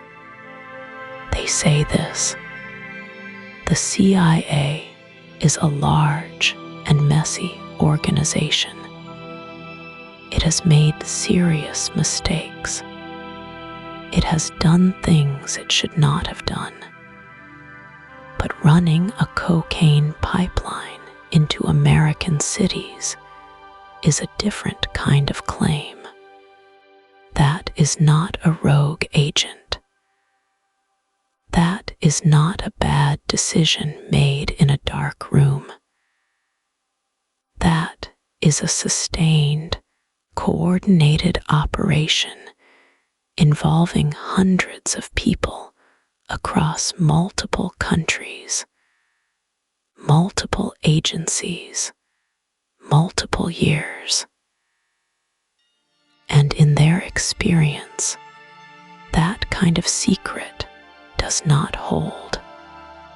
People talk, people crack, people write memoirs. The bigger the operation, the harder it is to keep quiet. They also say this: the crack epidemic had roots that had nothing to do with the CIA. The conditions were already there: poverty, unemployment, neighborhoods that had been hollowing out for decades. Crack cocaine spread the way it did because it was cheap, and because the social fabric in certain cities had already been pulled thin. You did not need a government conspiracy to explain it. You needed economics. You needed history. You needed the long, slow damage that had been done to those communities long before the 1980s. That argument has weight. It is not dishonest. The skeptics are not wrong to make it. And then there is the question of evidence, the hard physical kind, the kind that holds up in a courtroom. Allegations are not proof. Senate reports are not convictions. A pilot who says he flew cocaine north and weapons south is one man with one story and reasons of his own to tell it a certain way. The skeptics ask for something solid. They ask for a chain of custody, a paper trail that goes all the way to the top. And they note correctly that no one has produced that chain in a way that satisfies a legal standard. So the skeptics have done their work. They have asked the right questions. They deserve to be heard. But here is where the argument gets harder for them. The airstrips are real. That is not a metaphor. That is not a rumor passed between people who want to believe something. Airstrips were cut into the jungle in Central America during this period. Some of them were built with American money. Some of them were used by people connected to the Contra supply network. The DEA knew about some of these strips. The DEA documented them. And in several cases, the DEA was told to stand down. Told by people above them in the chain of command. Told that certain operations were not their concern. That is a documented fact. It is in the congressional record. It is in the Kerry committee findings. The skeptics have to account for it. They also have to account for the pilots. Not one pilot, several. Men who flew cargo planes in and out of Central America during the Contra years. Men who, separately, in different places, at different times, told similar stories.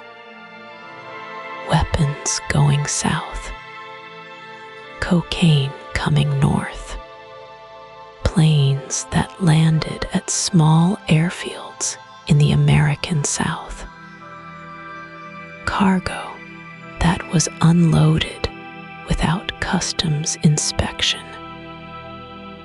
They did not all know each other. They did not coordinate their stories, and the stories rhyme. The skeptics say coincidence. They say these men had reasons to lie. They say the stories are too convenient. And maybe some of that is true. But the rhyming is hard to dismiss. When strangers tell the same story from different corners of the same dark room, that is worth pausing on. And then there is the silence. Not the silence of people who have nothing to say. The silence of people who clearly have something to say and have been told not to say it. Agents who were pulled off cases. Prosecutors who hit walls they could not see. Investigators who found their inquiries redirected, defunded, quietly buried under other priorities.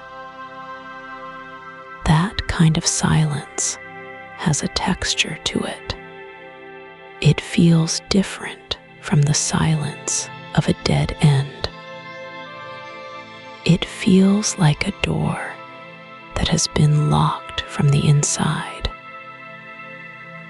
The skeptics go quiet when you ask them about the silence. They do not have a clean answer for it. They can explain away one thing. They can explain away two things. But the list of things that need explaining keeps growing. And at some point, the explanation that requires the fewest assumptions is not the innocent one. The airstrips were real. The stand-down orders were real. And somewhere in the jungle, the grass grew back over the tarmac, and the trees closed in, and the evidence became just another thing the forest swallowed whole.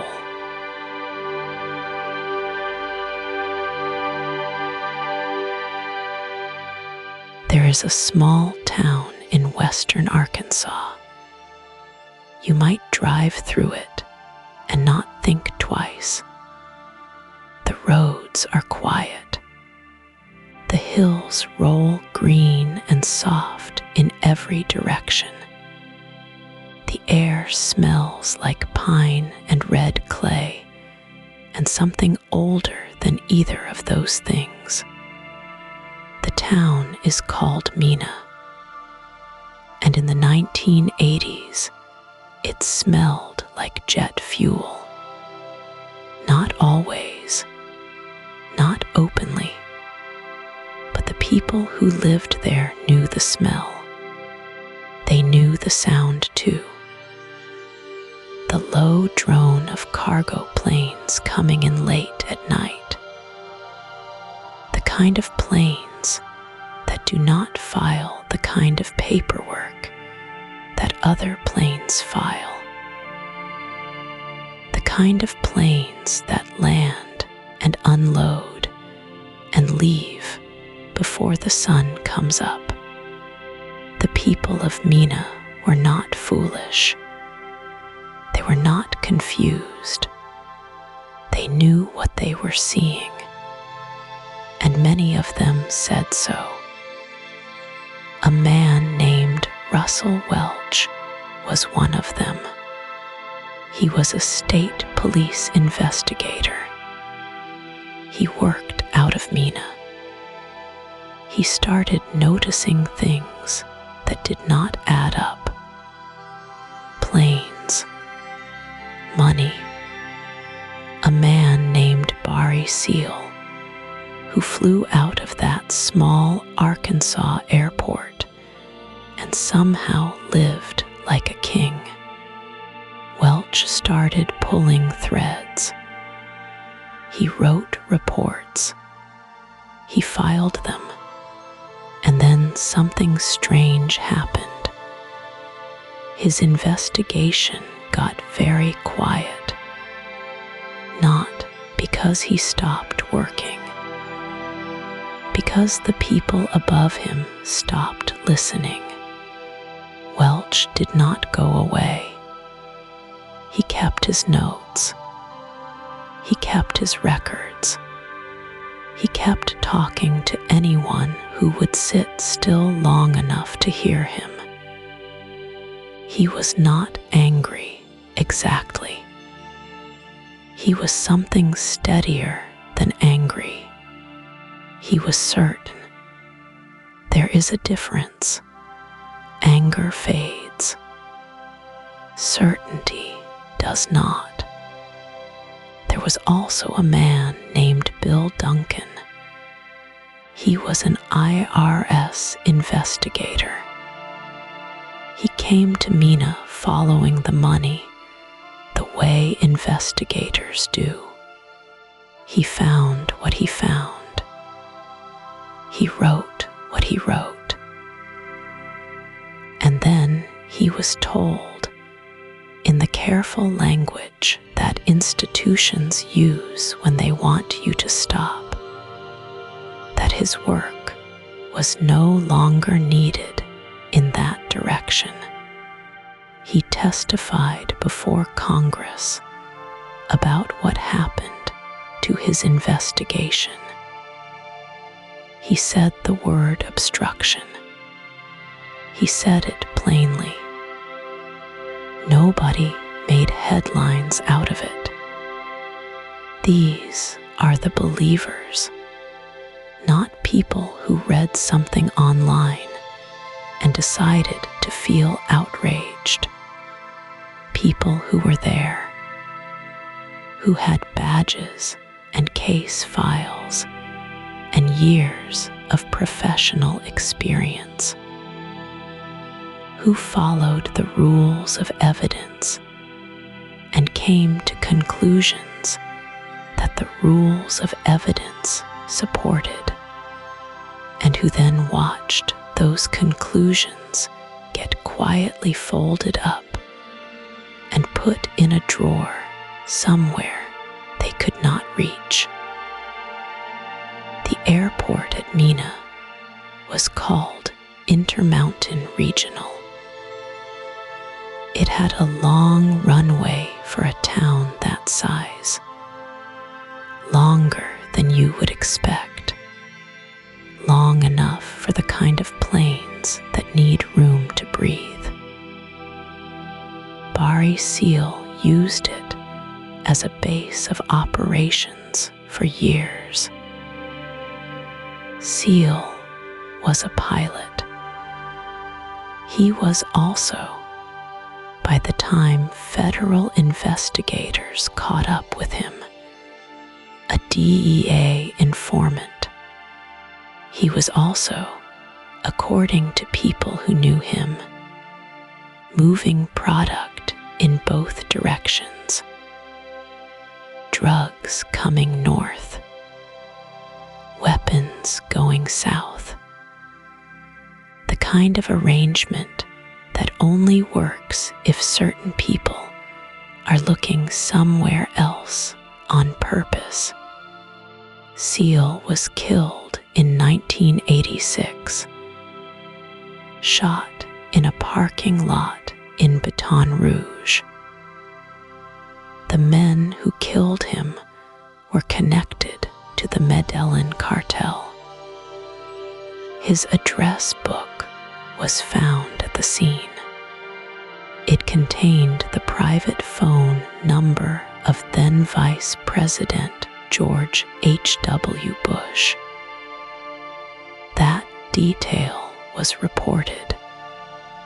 It was not followed up on in any serious way.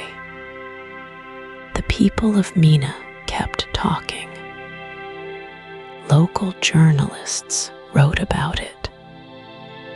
State legislators asked questions. A woman named Jean Duffy ran a drug task force in the area. and started finding connections she was not supposed to find. She was investigated herself. Her task force was disbanded.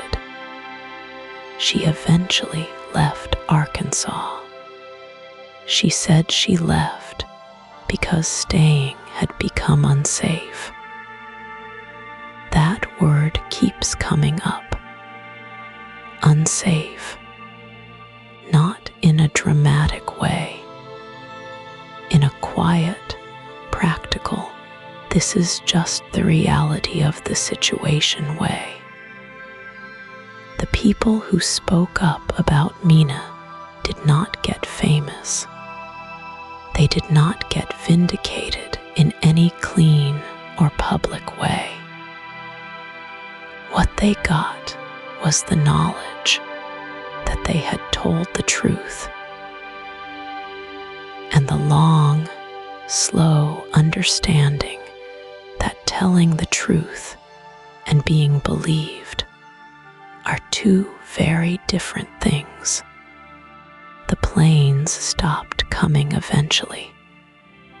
The operation moved or changed shape, or simply became something else with a different name. The runway at Mena is still there. The hills are still green. The air still carries that faint smell on certain mornings when the wind comes from the right direction. The people who know what they smelled are still out there too. Older now, quieter maybe, but no less certain about what they saw.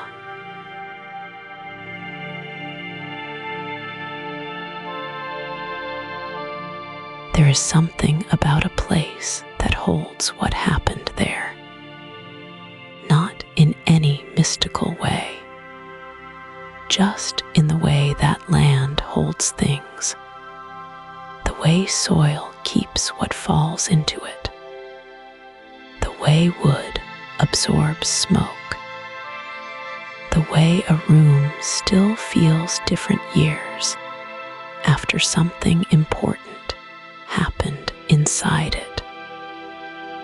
The hills around Mena are like that. Reporters started coming to those hills in the mid-1980s. Some came from small papers. Some came from television stations in Little Rock and Fort Smith. They came because the locals were talking, and the locals had been talking for a while. They came because a story was sitting there in the open air, waiting for someone to pick it up. What they found was a place that felt like it was holding its breath. The people who lived near the Mena airport were not dramatic people. They were farmers and mechanics and small business owners. They did not wave reporters over with wild eyes and whispered warnings.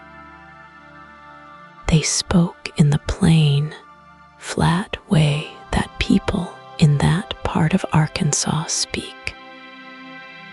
They said what they saw. They described the plains. They described the hours. They described the men who came and went, and never introduced themselves to anyone. And then, almost every time, they said some version of the same thing. They said they probably shouldn't be talking about this. That pause, that small hesitation before the last sentence, that is the thing that stayed with the reporters who came through.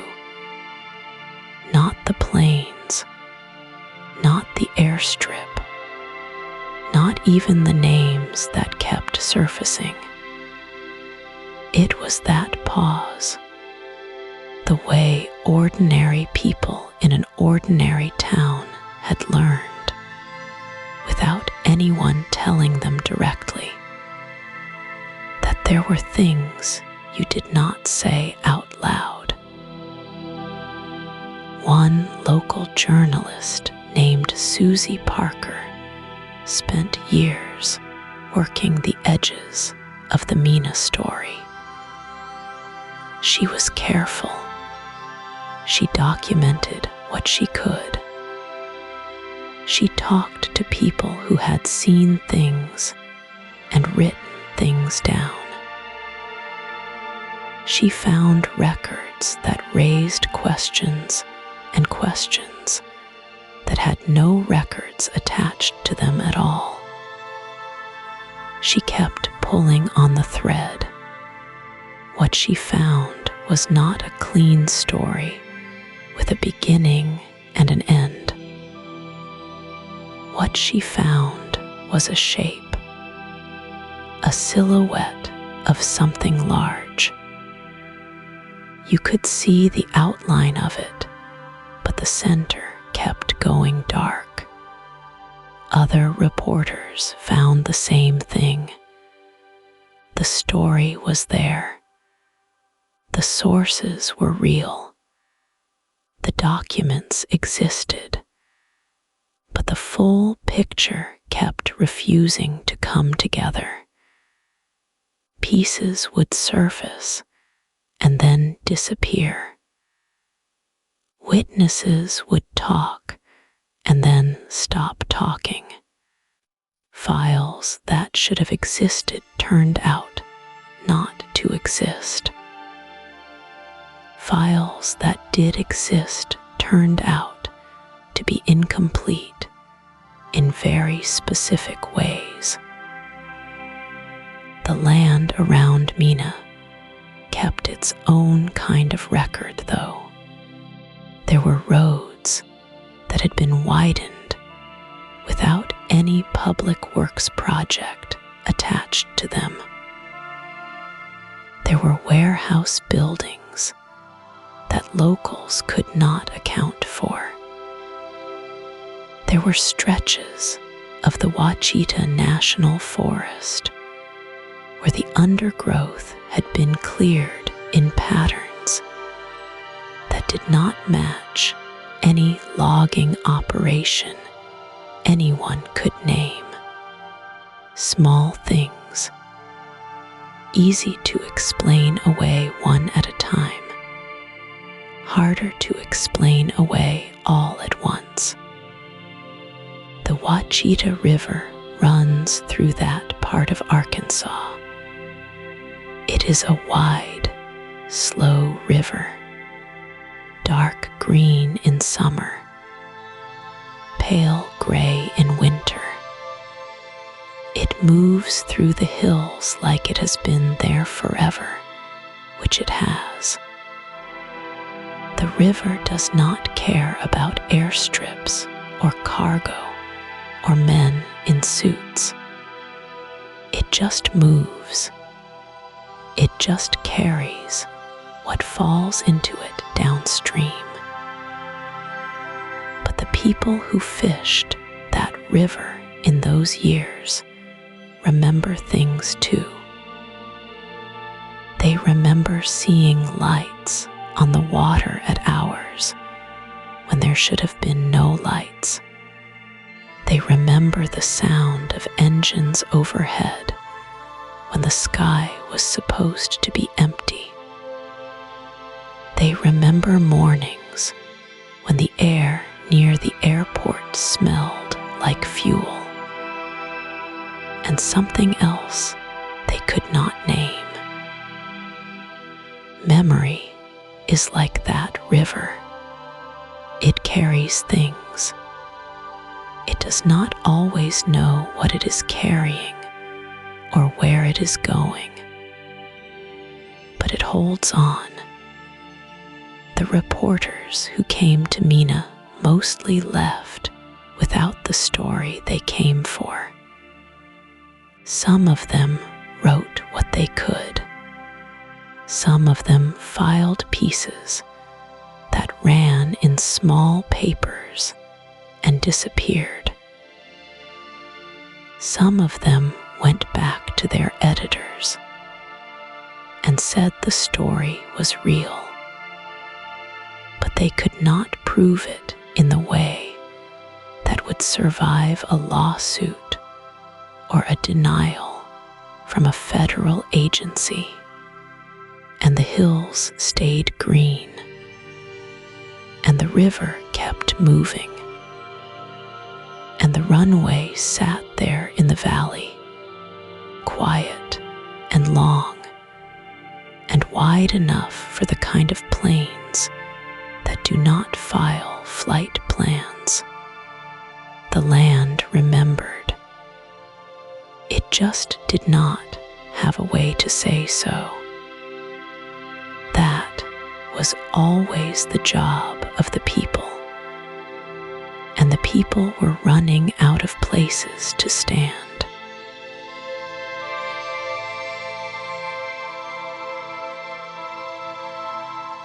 Gary Webb was a newspaper man. That is the simplest way to say it. He believed in the work.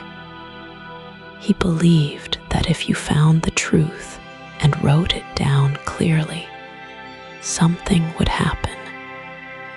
Something would change.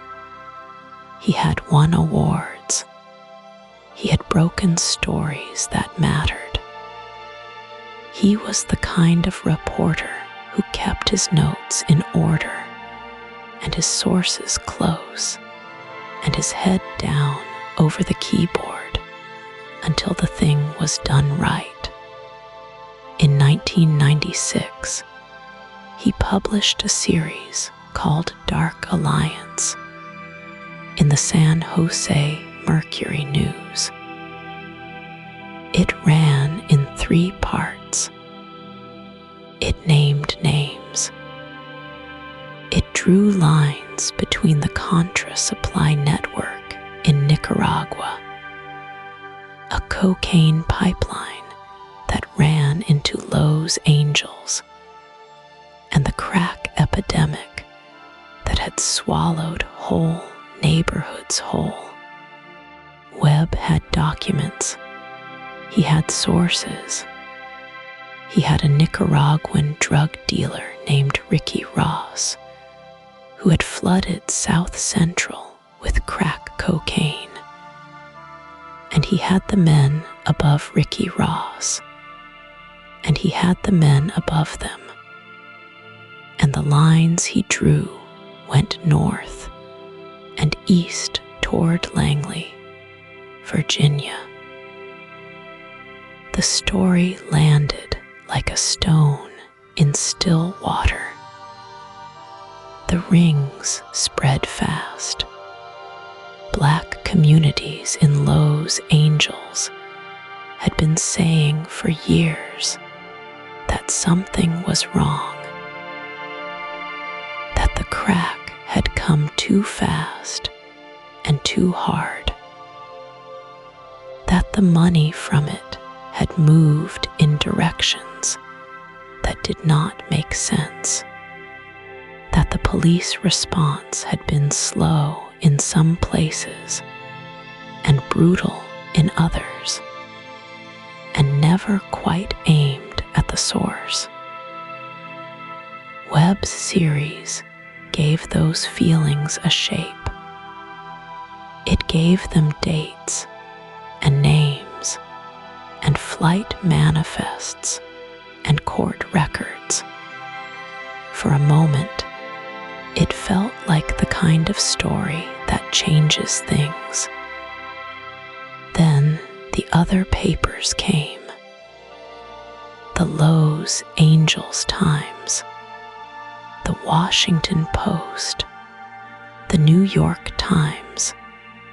They did not ignore the story. They attacked it. They ran long pieces that questioned Webb's sourcing, his conclusions, his methods. They said he had overreached. They said the connections he drew were thin. They said the CIA had not started the crack epidemic, which was technically true. And they said it in a way that made his whole series sound like fantasy. The papers that had the most resources and the most reach used those resources to push back hard. Webb's editors at the Mercury News began to distance themselves. They ran a note saying the series had fallen short of their standards. Webb was reassigned. Then he was pushed out. He left the paper in 1997. He spent the years after that trying to find work, trying to rebuild, trying to keep writing. The story had made him famous for a moment, and then it had made him radioactive. This is a pattern that shows up across American history. The reporter who gets too close, the source who recants, the institution that closes ranks. It happened to the journalists who covered COINTLPRO before the church committee forced those files open.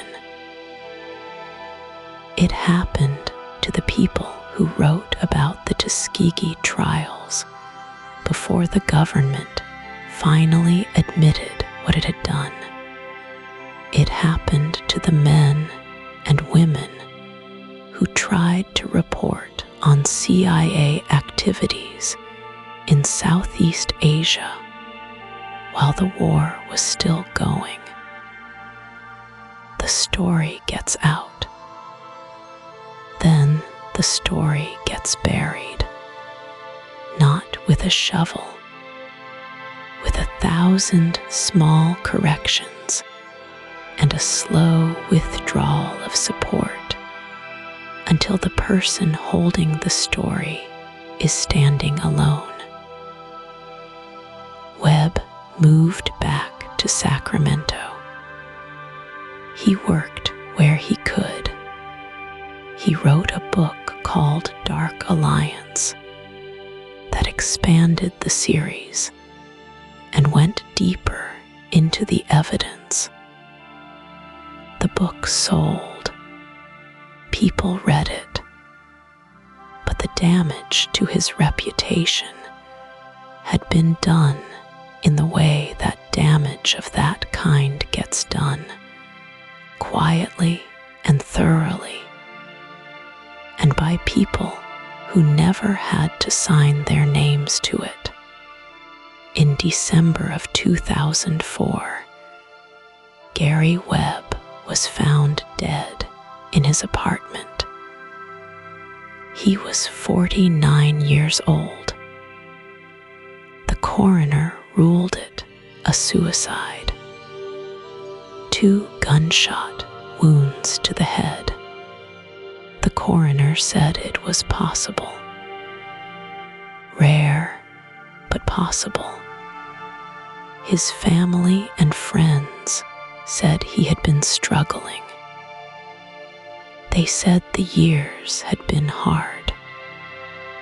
They said the man who had believed in the work had watched the work destroy him, and he had not found a way back. People still argue about what happened to Gary Webb. They argue about his reporting. about what he got right and what he got wrong, about the men who came after him, and whether they were doing journalism or something else. They argue about 2 gunshots and what that means, and whether a man can do that to himself. The argument has never fully settled. It sits there unresolved, the way these things tend to sit, like a runway in a valley, like the smell of fuel in the morning air, like a river that carries things it does not understand and does not let go.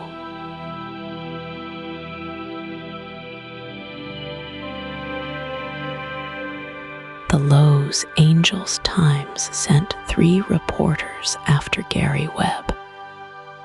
Not 1, 3. That is worth sitting with for a moment. The paper assigned a team. They worked for months.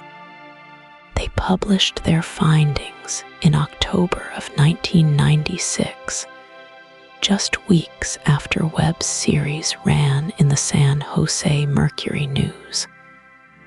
The pieces were long. They were detailed. They said Webb had gotten it wrong. And then something strange happened. The reporters kept their notes. Journalists do that. They keep their notebooks, their interview tapes, their printed emails, their source lists. They keep the paper trail because the paper trail is the work. And inside that trail, buried in the margins and the follow-up calls, and the documents they gathered while trying to disprove Gary Webb, was something that looked a lot like confirmation. Not all of it, not the whole story, but enough. One of the Times reporters, a man named Jesse Katz, had written his own piece about the crack epidemic in Los Angeles just a year before Webb's series came out. In that piece, Katz had written that a man named Ricky Ross had almost single-handedly supplied the crack cocaine that had flooded South Los Angeles in the 1980s. He wrote it plainly. He wrote it as fact. Ricky Ross was the man at the center of Webb's story too. The same man. The same supply chain, the same neighborhoods. When Webb's series ran and the Times came after him, Katz was one of the reporters assigned to the takedown. And in the coverage that followed, the connection between Ross and the Contras got softer. The language got careful. The certainty that Katz himself had expressed just 12 months earlier seemed to fade. People noticed. They wrote it down. They kept copies. That is the thing about artifacts. They do not care about the argument. A newspaper clipping from 1995 says what it says. A reporter's own words from 1 year do not disappear. because he wrote different words the next. The paper exists. You can hold it. You can read both pieces side by side and feel the distance between them and wonder what happened in that year to change the shape of the story.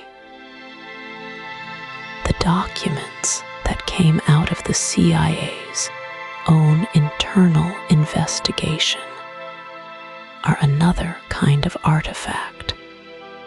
In 1998, the CIA Inspector General released a report.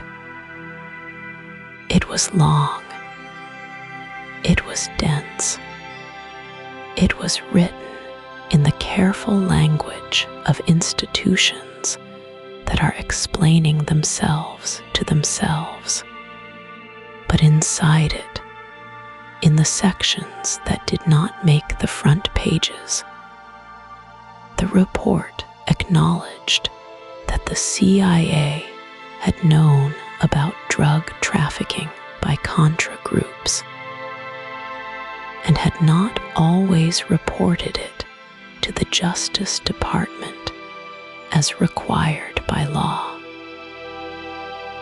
It said this plainly. It used words like did not, and failed to, and was aware. The report is still there. You can read it. The National Security Archive has copies. Researchers have copies. It sits in filing cabinets and on hard drives and in the back rooms of university libraries, patient and still, waiting for the next person to find it.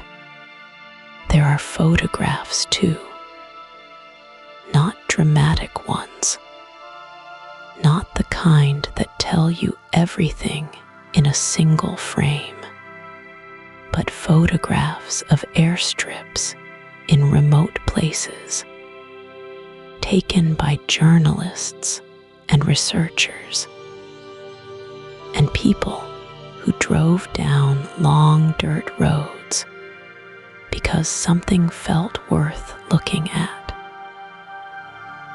Photographs of planes with registration, numbers that traced back to shell companies, that traced back to nothing. Photographs of men standing near cargo that nobody ever cataloged. A photograph does not prove a conspiracy, but it proves a plane was somewhere. It proves a man was standing in a field. It proves the field existed, and the plane existed, and the man existed. And sometimes that is the beginning of a longer question.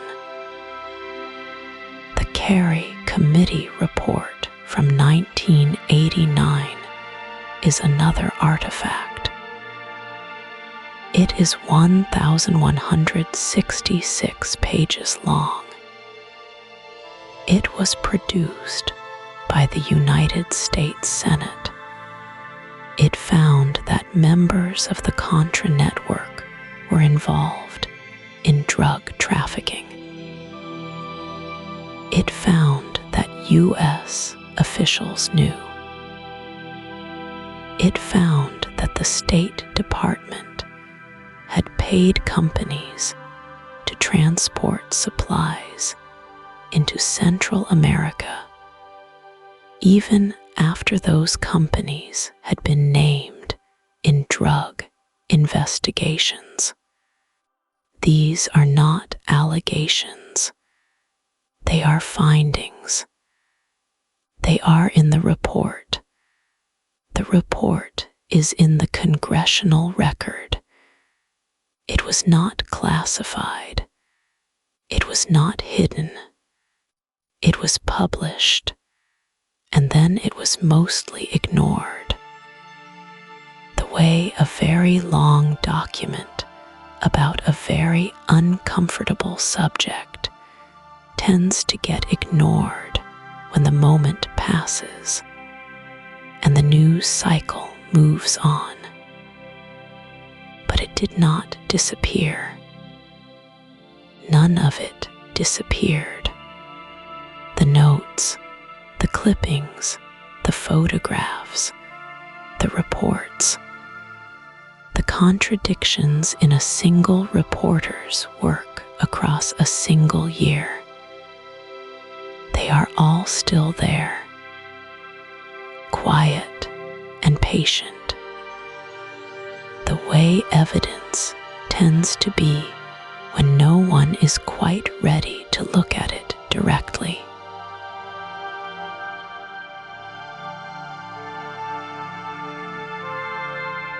The evidence sat in archives. The reports sat in libraries. But long before any of that, the people who lived through it already knew. They did not need a Senate report. They did not need a newspaper. They knew because they watched it happen on their own streets, in their own families, in their own neighborhoods. And they told each other. They kept telling each other. They are still telling each other now. Sit with that for a moment. There is a kind of knowledge that lives outside of documents. It passes from a grandmother to a grandchild at a kitchen table. It moves through a church congregation on a Sunday morning. It travels in the car on the way home from a funeral. It is not written down. It does not have footnotes. But it is real. And in the communities that bore the weight of the crack epidemic, this kind of knowledge was everywhere. In South Los Angeles, in Compton, in Watts, in neighborhoods where the crack pipe arrived like a sudden flood in the early 1980s. People watched their block change almost overnight. Men and women who had been steady, who had jobs, who had plans, were gone inside of a year. Not dead, not yet, just gone, hollowed out. The drug moved through a neighborhood the way fire moves through dry grass. Fast and total. The older people noticed something. They noticed that the drugs seemed to arrive already organized. There were supply chains. There were networks. There was too much product, too fast, too cheap, too available. It did not feel like something that had grown up from the neighborhood. It felt like something that had been dropped into it. People said so. They said so to each other. They said so to pastors and community leaders and local journalists. Some of those local journalists wrote it down. Most of those stories went nowhere. The major papers were not interested. The television stations were not interested. And so the knowledge stayed local. It stayed in the community. It stayed in the family. Decades passed. Children grew up. Some of them lost parents to the drug. Some of them lost brothers. Some of them lost themselves for a while and then came back. And when they came back, they remembered what the older people had said. They started asking questions of their own. Gary Webb's series in 1996 landed in those communities like a stone dropped into still water. The rings spread outward. People read it and said out loud, finally, not because Webb had told them something new, but because he had confirmed something they had carried for years without anyone in a position of authority ever agreeing with them. The confirmation mattered. It changed the weight of the thing. But then the big papers pushed back. Then Webb's editors retreated. Then Webb himself was discredited in public, slowly and thoroughly. And the communities watched that happen too. They watched a man get taken apart for saying what they had always known. That also became part of the story. That also got passed down. At holiday tables, the story takes different shapes depending on who is telling it. An uncle who lived through it might speak in careful, specific terms. He remembers names. He remembers the corner where it started. He remembers the year. A younger cousin might have heard a version that is broader, more symbolic, more about what it meant than what it looked like. Both versions carry truth. The details shift over time, the way river stones shift, worn smooth by the current. But the shape underneath stays the same. The shape is this. Something came into the neighborhood from outside. It came in organized, and it came in fast. People in power knew it was coming. Some of them helped it come. And when people in the neighborhood said so, they were not believed. They were called paranoid. They were called conspiracy theorists. And then, years later, a Senate committee confirmed the basic outline of what they had said.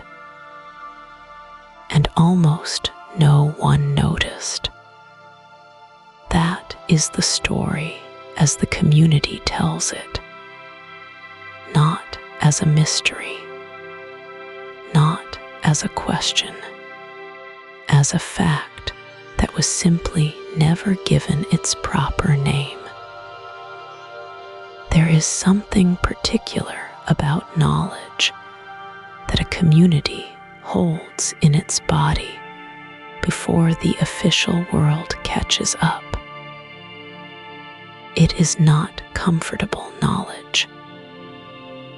It does not make people feel wise or special. It makes them feel unseen. It makes them feel like the rules of evidence and proof only apply in one direction.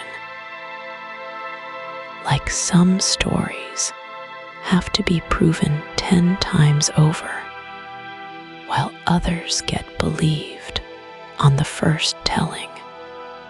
The communities that already knew are still here. They are still talking, and the story they carry is still waiting for the world to fully catch up to what they saw with their own eyes.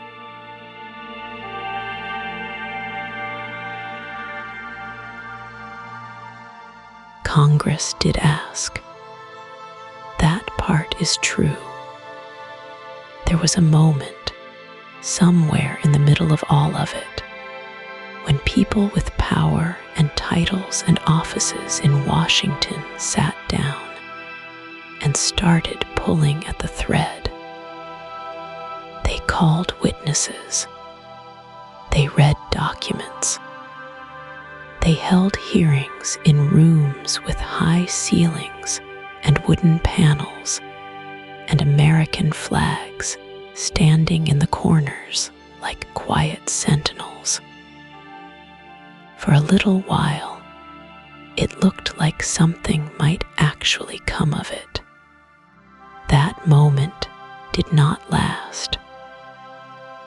There is a particular kind of silence that follows a question nobody wants answered. It is not the silence of an empty room. It is the silence of a full room where everyone has decided, all at once, to look somewhere else. Washington is very good at that kind of silence.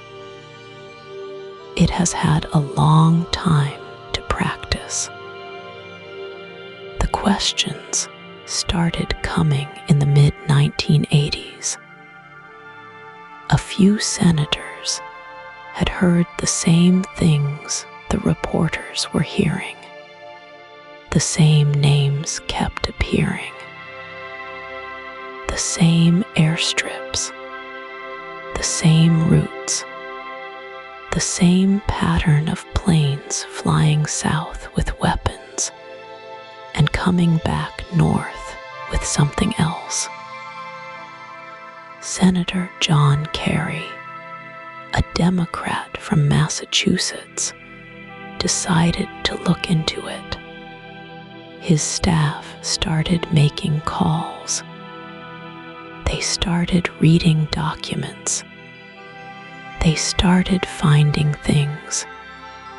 What they found was not comfortable. Witnesses came forward who had been inside the operation. Pilots, smugglers, men who had worked for the Contras and for the networks that supplied them. Some of these men were in prison. Some of them were still free. Some of them had been given immunity by American prosecutors in exchange for information about other crimes. And in the process, their roles in the drug trade had been quietly set aside. The deals had been made in back rooms. The paperwork existed. Kerry's people found it. The hearings went on for years. They produced thousands of pages of testimony. They produced a final report that ran to hundreds of pages and named names and described operations in careful, measured, legal language. The report confirmed that drug traffickers had been allowed to operate with protection. It confirmed that money from the drug trade had moved through networks connected to the Contra supply effort. It confirmed that American officials had known and had looked away. The report came out in 1989. It landed in Washington like a stone dropped into deep water. There was a small ripple, and then the surface went smooth again. The major newspapers covered it briefly. A few editorials were written. A few officials made statements. And then the country moved on to other things, and the report sat on shelves and in filing cabinets, and most people who had not been looking for it never knew it existed. That is the quiet truth of this story. Not that the questions were never asked. They were asked. Not that the evidence was never gathered. It was gathered. The quiet truth is that the asking and the gathering did not lead where they were supposed to lead. The machinery of accountability started up, and then, somewhere in the middle of its work, it slowed down and stopped. And no one was ever able to say exactly why. Some people say the committee ran into walls, agencies that would not cooperate, documents that had been destroyed or classified, witnesses who changed their stories or disappeared.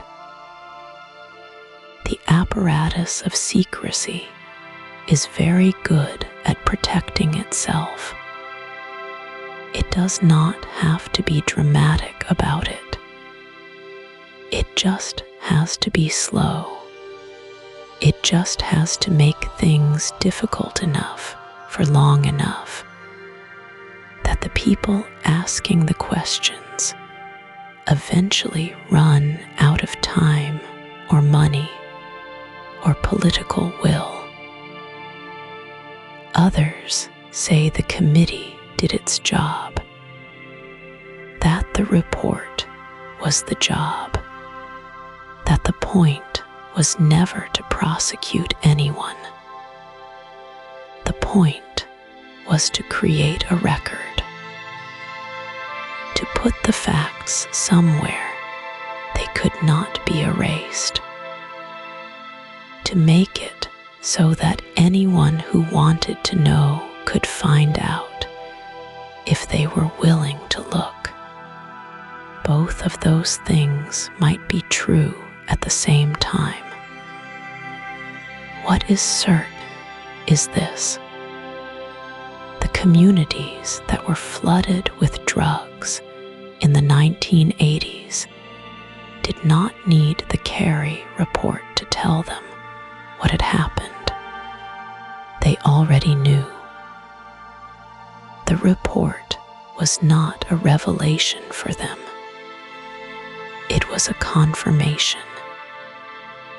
It was the official world finally catching up to what they had been saying for years, and catching up quietly, without fanfare, without apology, without any real accounting for the cost.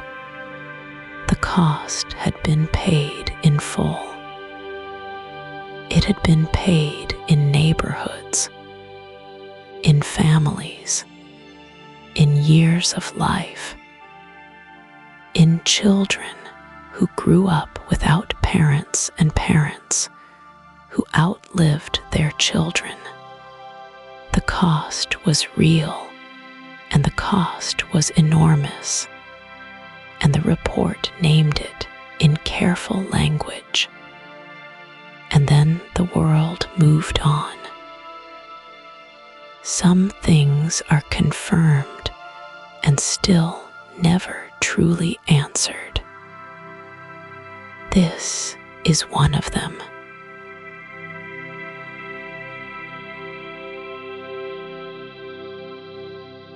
Close your eyes for a moment. Not really. Keep listening. But imagine it. Imagine you are standing outside on a night in late autumn. The air is cold and clean. It smells like wet leaves and distant wood smoke, and something older underneath, something you cannot quite name. The sky above you is enormous. The stars are out in full.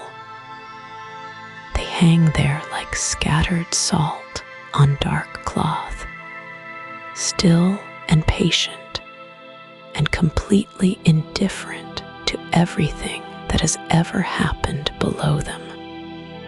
You are standing in Washington, D.C., but not the Washington of monuments and marble and bright lights.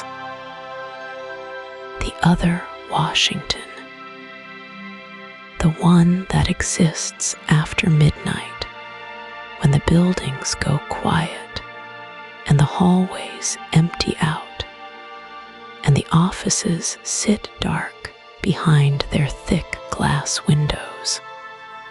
The one where the papers sleep in their folders and the folders sleep in their drawers, and the drawers hold everything that was ever written down, and then gently, quietly set aside. Somewhere in one of those buildings, there is a report. It is called the Kerry Committee Report. Its full name is longer than that, formal and dense the way government names always are. But people who know it call it the Kerry Report. Senator John Kerry led the investigation. His subcommittee spent years gathering testimony, reviewing documents, interviewing witnesses. They flew people in from other countries. They talked to pilots and smugglers and informants and former operatives. They built a record the way you build a wall, one stone at a time, each piece resting on the one before it. The report came out in 1989. It was more than 1,000 pages long. It said, in careful official language, that people connected to the Contra supply network had used drug money to fund their operations. It said that some of those people had moved cocaine into the United States. It said that certain government agencies had known about this and had not acted to stop it. It said these things plainly. It put them in writing. It entered them into the permanent record. And then almost nothing happened. Stand here in the dark for a moment and feel that. Feel the weight of it. 1,000 pages, years of work, dozens of witnesses, turned its face away like a man who sees something in an alley and decides to keep walking. The report did not vanish. It was never hidden or destroyed. It sat in the public record, available to anyone who wanted to find it. Journalists knew about it. Researchers knew about it. Some of them wrote about it. But the major newspapers did not put it on the front page. The television networks did not lead with it. The country was moving on to other things. The Cold War was ending. The Berlin Wall was coming down. There was so much to look at. The report sat where it was and waited. The night air here is still. A car moves somewhere in the distance, its headlights sweeping across a wet street and then gone. The city breathes slowly. The Potomac River is out there in the dark, wide and black, and moving without sound, carrying whatever it carries toward the sea. Think about what it means for something to be confirmed and still not answered. The Kerry report confirmed things that people in certain neighborhoods had been saying for years. It confirmed things that Gary Webb had written about. It confirmed things that reporters and activists and grieving parents had been trying to say out loud since the early 1980s. The confirmation was real. The words were in the document. The document was in the record. But confirmation is not the same as consequence. A fact can be established and still sit there, still and cold, like a stone at the bottom of a clear stream. You can see it perfectly. You can point to it. You can describe exactly what it looks like. And it stays right where it is. The men who ran those operations were not charged. The agencies that looked away were not reformed, not in any lasting way. The communities that absorbed the damage were not made whole. The cost that had been paid was not repaid. The report named all of this in careful language in 1,000 pages, and then it became one more document in one more drawer in one more building, in a city full of buildings, full of drawers, full of documents that told true things to no one in particular. The stars are still up there. They were there before any of this happened. They will be there long after the last person who remembers any of it is gone. They do not confirm anything. They do not deny anything. They just burn, steady and cold, in the enormous dark above the quiet city.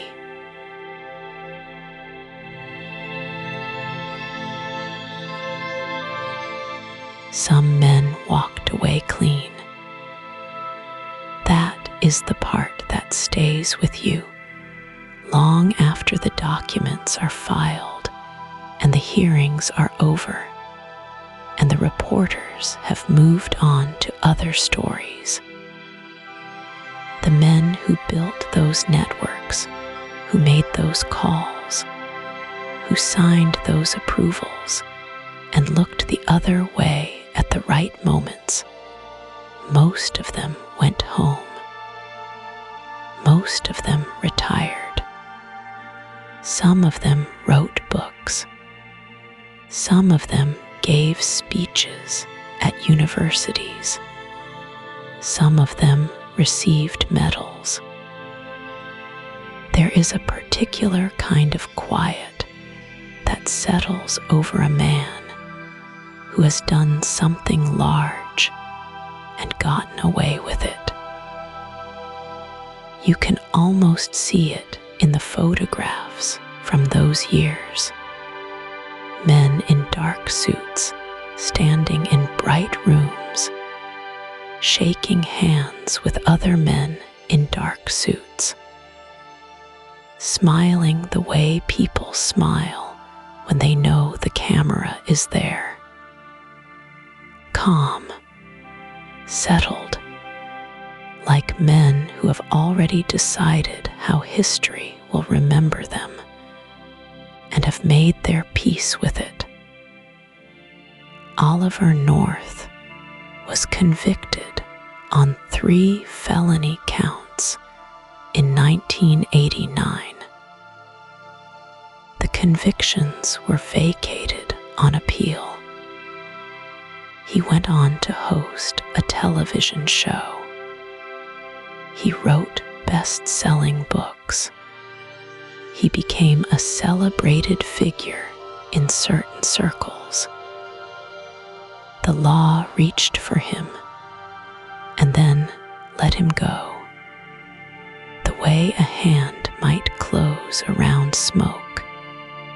John Poindexter, the national security advisor who said he had authorized the diversion of funds and had kept the president uninformed to protect him, was also convicted.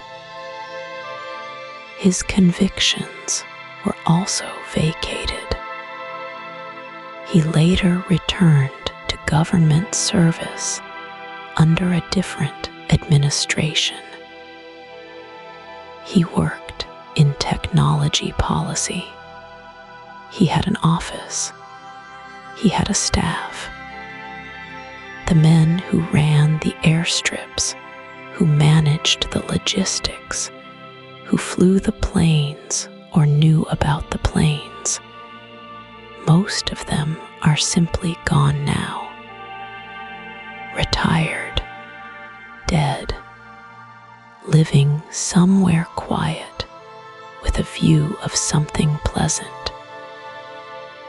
Their names are in the documents. The documents are in the archives. The archives are open to researchers who know where to look and have the patience to look there. This is not a story about monsters who escaped. That framing is too simple, and it lets the rest of us off too easy. This is a story about systems, about how a system can do something that no single person inside it would claim full responsibility for. Everyone was following orders. Everyone was serving a larger goal.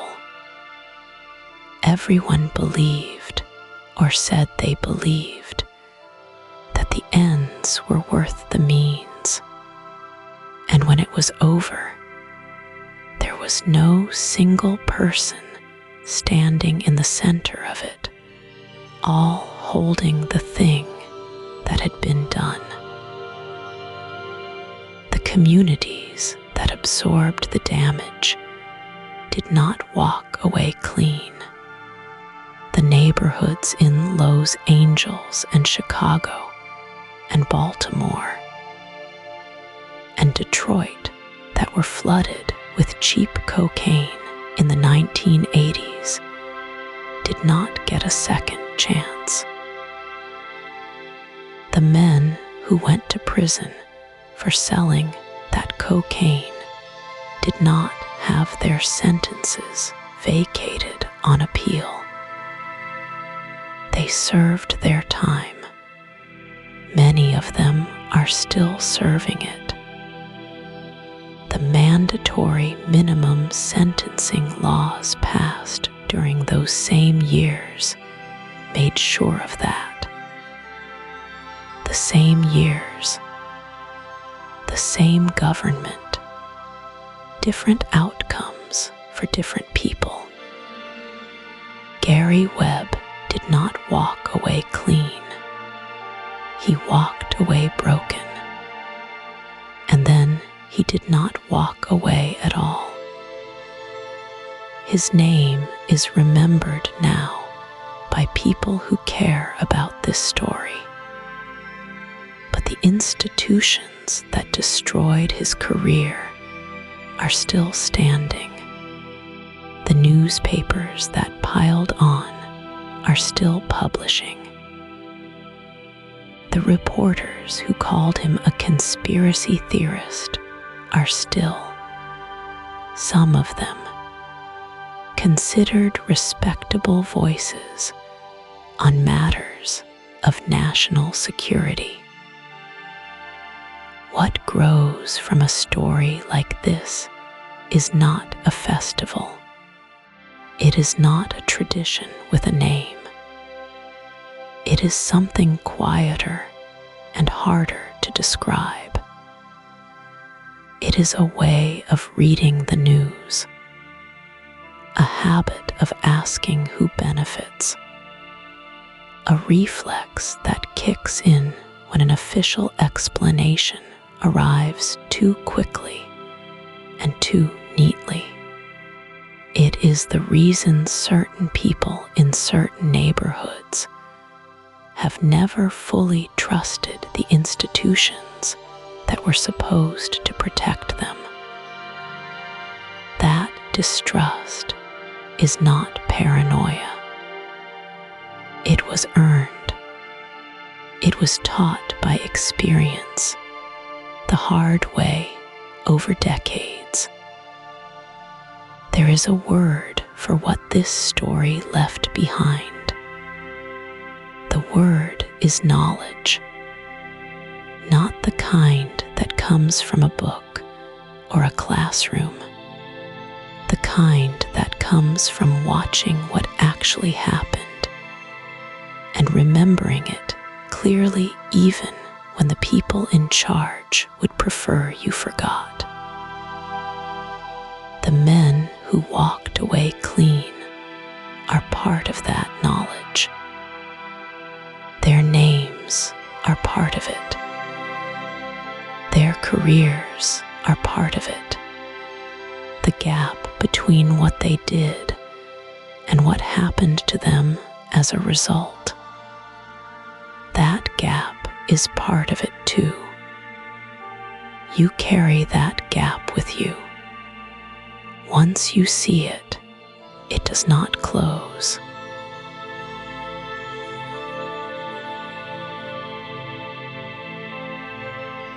There is a woman named Delia.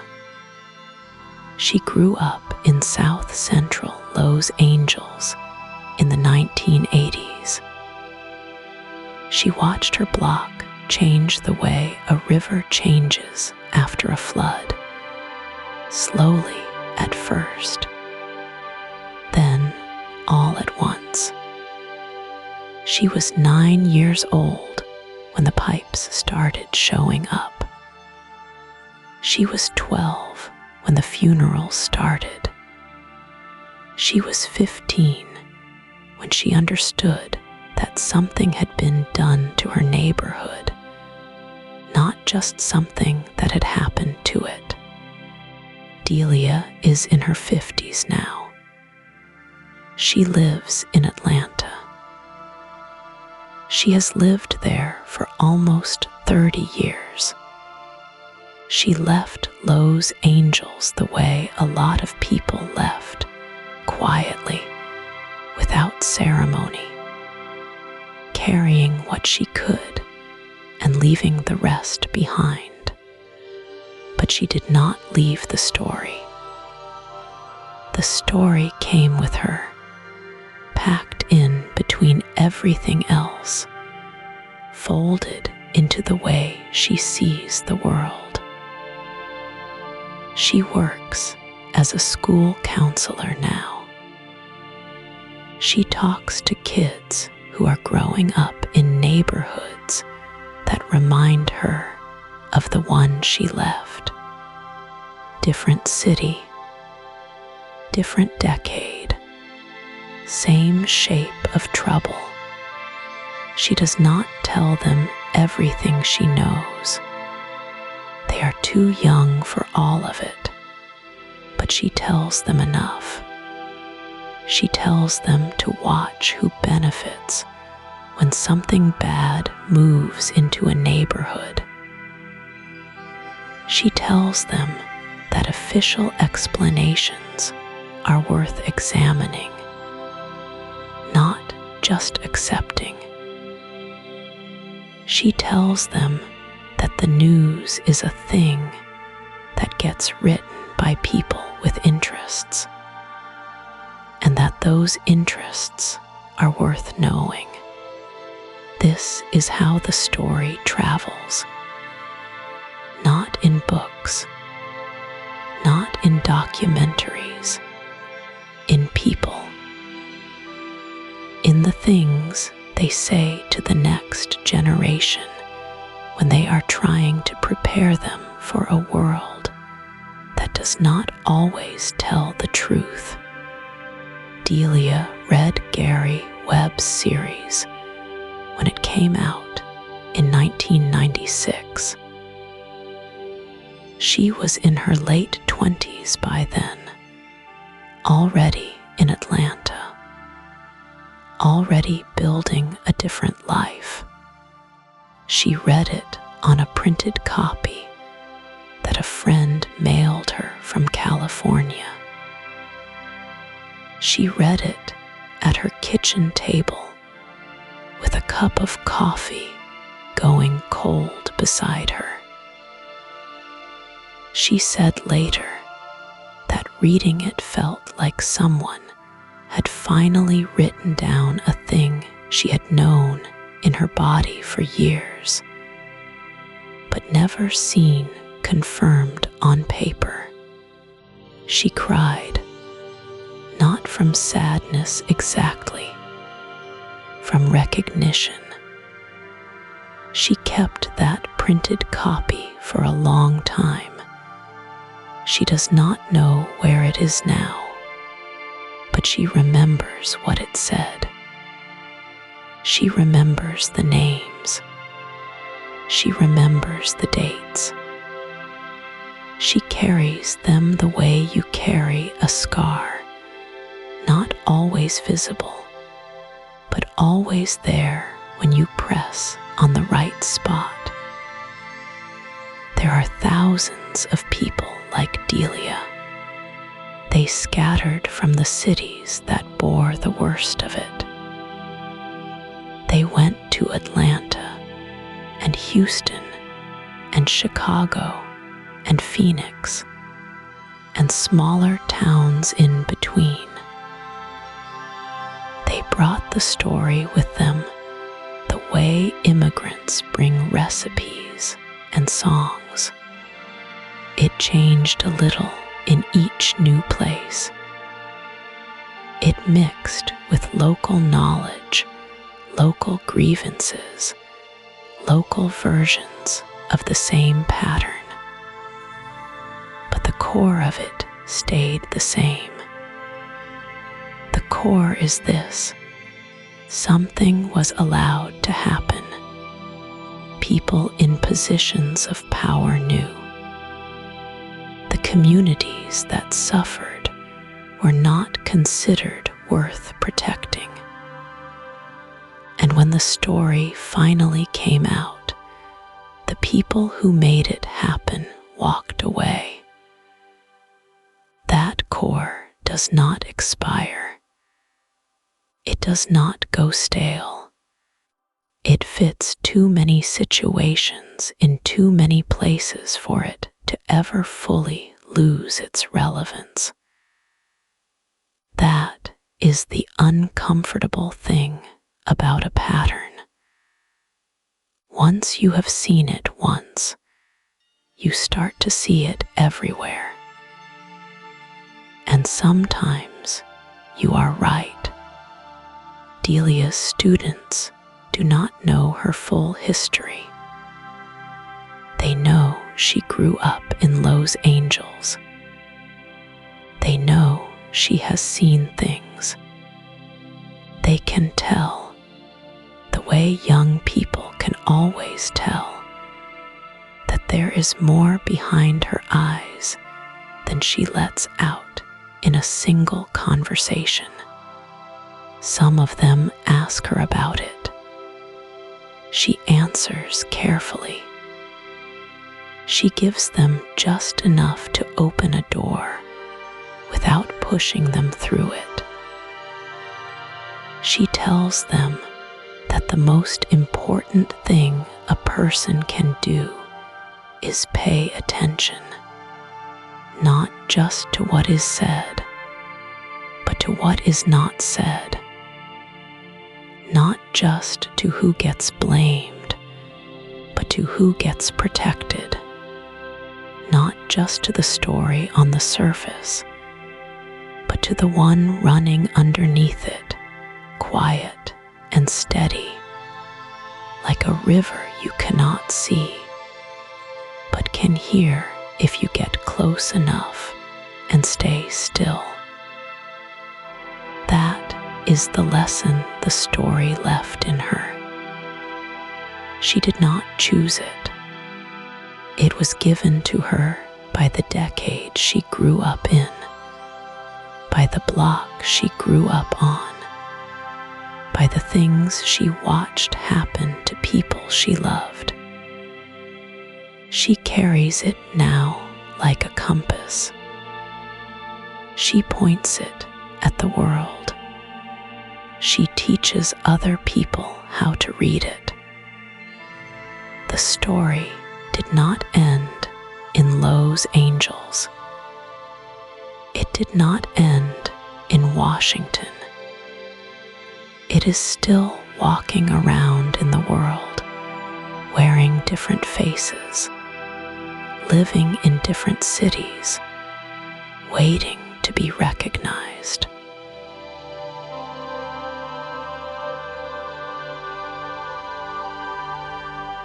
There is a moment that happens with every secret. It is hard to name exactly, but you know it when you see it. It is the moment when the secret stops being a secret and starts being something else, something more like weather, something that moves through a room without being invited, something that changes the temperature without anyone lighting a match.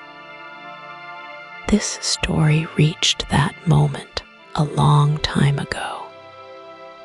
Too many people know it now. Too many people lived it. Too many pilots flew those routes. Too many cops looked the other way on too many corners. Too many reporters typed too many pages. Too many mothers buried too many children. Too many committees wrote too many reports that too many people quietly filed away in rooms with no windows. A secret can survive one person knowing it. It can can survive 10. It can survive 100 if those 100 people are afraid enough, or paid enough, or dead enough to stay quiet. But this story touched thousands of lives. It touched whole cities. It touched entire generations. It soaked into neighborhoods the way rain soaks into dry ground. And once the ground is wet, you cannot make it dry again just by saying it never rained. So, what happens to a secret when enough people know it? It does not disappear. It does not get louder. It does something stranger than either of those things. It becomes ordinary. It becomes the kind of thing people mention in passing, the way you mention the weather or the price of bread. It becomes background noise. It becomes the hum underneath the conversation that everyone can hear, but nobody points to directly. That is where this story lives now. It lives in the woman from the previous section, carrying her compass through the world. It lives in the researchers who spend their weekends in library basements, pulling microfilm from the 1980s, reading Gary Webb's original series one more time. It lives in the retired federal agent who will not say certain things on the phone, but will say them in person, quietly, over coffee, with his eyes on the door. It lives in the Kerry committee report, sitting in the National Archives right now, printed on paper, bound and catalogued, available to anyone who asks for it. Thousands of pages of testimony from pilots and informants and government officials. Thousands of pages that most people will never read because most people do not know to look. That is the strange thing about open secrets. The door is unlocked. It has been unlocked for years. But most people walk past it without trying the handle. Not because they are afraid, because they do not know the door is there. And here is the question that does not go away. If the door is open, if the reports exist, if the pilots talked and the committees wrote it down and the newspapers printed it and the books were published and the documentaries were made, then what does it mean that nothing changed? What does it mean that the men walked away clean? What does it mean that the programs continued under different names in different countries with different crops and different airstrips and the same basic shape? That is the question this story leaves behind. Not whether it happened. The evidence for that is sitting in the archive, waiting,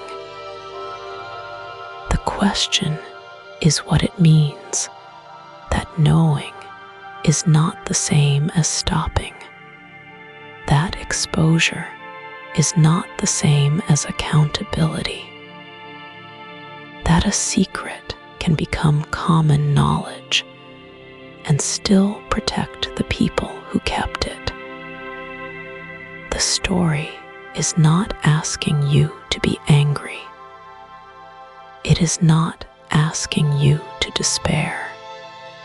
It is asking you to sit with that question for a while, to feel the weight of it, to let it settle the way fog settles over a field at dusk, soft and total and patient, because the people who built these systems understood something.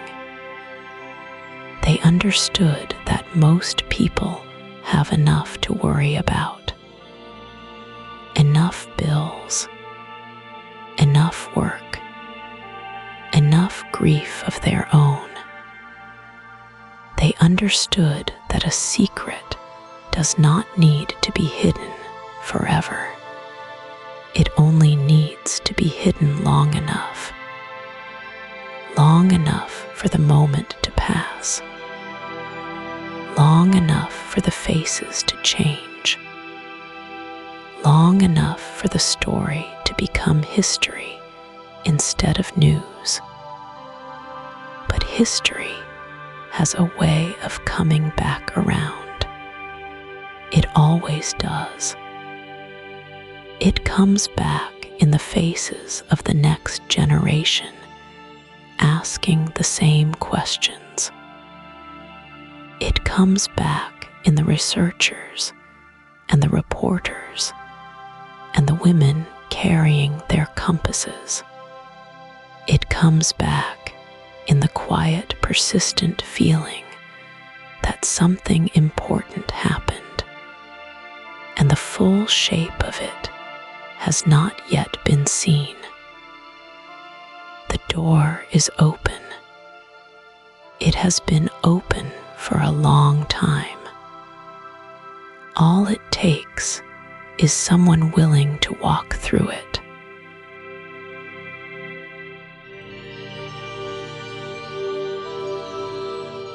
And here you are, still awake, still listening. The fire has burned down to its last orange glow. Just a few coals holding the warmth a little longer before the dark takes it back. The night is deep now. The kind of deep that feels like the whole world has gone quiet just for you. You made it through the whole story, or as much of it as anyone can tell. Because here is the thing about a story like this one. It does not end. Not really. It keeps moving forward, the way a river keeps moving even after you stop watching it. The water does not wait for your attention. It just goes. The men who flew those planes are old now, or gone. The airstrips cut into the jungle have been swallowed back by the green. The poppy fields still bloom every spring in the mountains. The same soft pink and white they always were, indifferent to everything that happened in their name. The flowers do not know what they were part of. They just grow toward the light. The neighborhoods that bore the weight of all of it. The ones that watched the crack pipes appear on their corners like some kind of slow-moving flood. Those neighborhoods are still there. still standing, still raising children, still carrying something heavy in their bones that most history books do not bother to name. The people there knew the shape of this story long before Gary Webb wrote a single word of it. They lived inside it. They still do. Gary Webb is gone. He has been gone for 20 years now, but his notebooks are still somewhere. His notes, his sources, his careful handwriting on yellow legal pads. The work does not disappear just because the man does. That is not how truth operates. The Kerry committee report sits in the archives, all 1,000 pages of it. The ink is still dark. The words are still clear. Anyone can read it. Most people never will. But it is there, patient as a stone at the bottom of a cold creek, waiting for whoever needs it next. Congress still meets, still holds hearings, still asks questions, and then sometimes stops asking them. The cycle is long and slow, and it has its own rhythm, like seasons, like tides. You can set your watch to it if you know what to look for. And the question, the one this whole story has been circling, that question is still open. It was open in the jungles of Laos. It was open in the mountains of Nicaragua. It was open in the streets of South Los Angeles, and in the quiet offices of men who wore good suits and spoke in careful language. It is open right now, tonight, in the same world you woke up in this morning. Not because no one has tried to close it. People have tried. Some of them paid for trying. But a question that touches something real cannot be fully closed. It just waits. It waits in the documents and the testimony and the faces of the people who lived through it.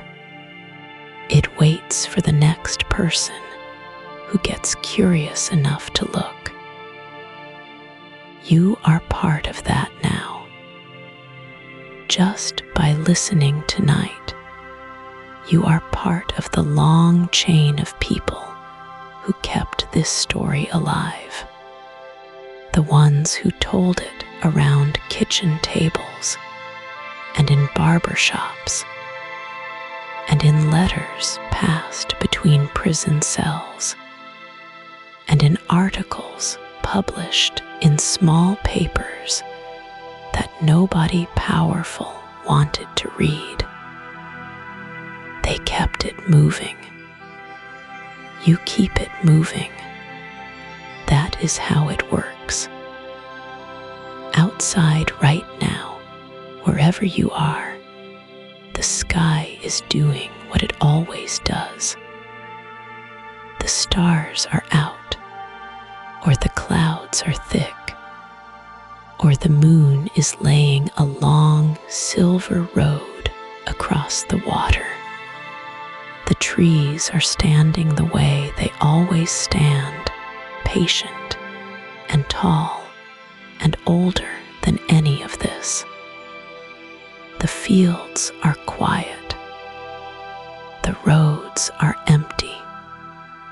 the world is resting, it is okay to rest too. You do not have to solve it tonight. You do not have to carry it all at once. The story will be here tomorrow. The questions will still be waiting. The door will still be open. For now, let the fire go to ash. Let the night hold you. Let the weight of everything you heard tonight settle slowly, the way snow settles, soft and even and without hurry. The story is told. The mystery is still alive. And somewhere out there, someone is already asking the next question. Subscribe for a brand new mystery every night. One tap and a new story is waiting for you tomorrow. Sleep well.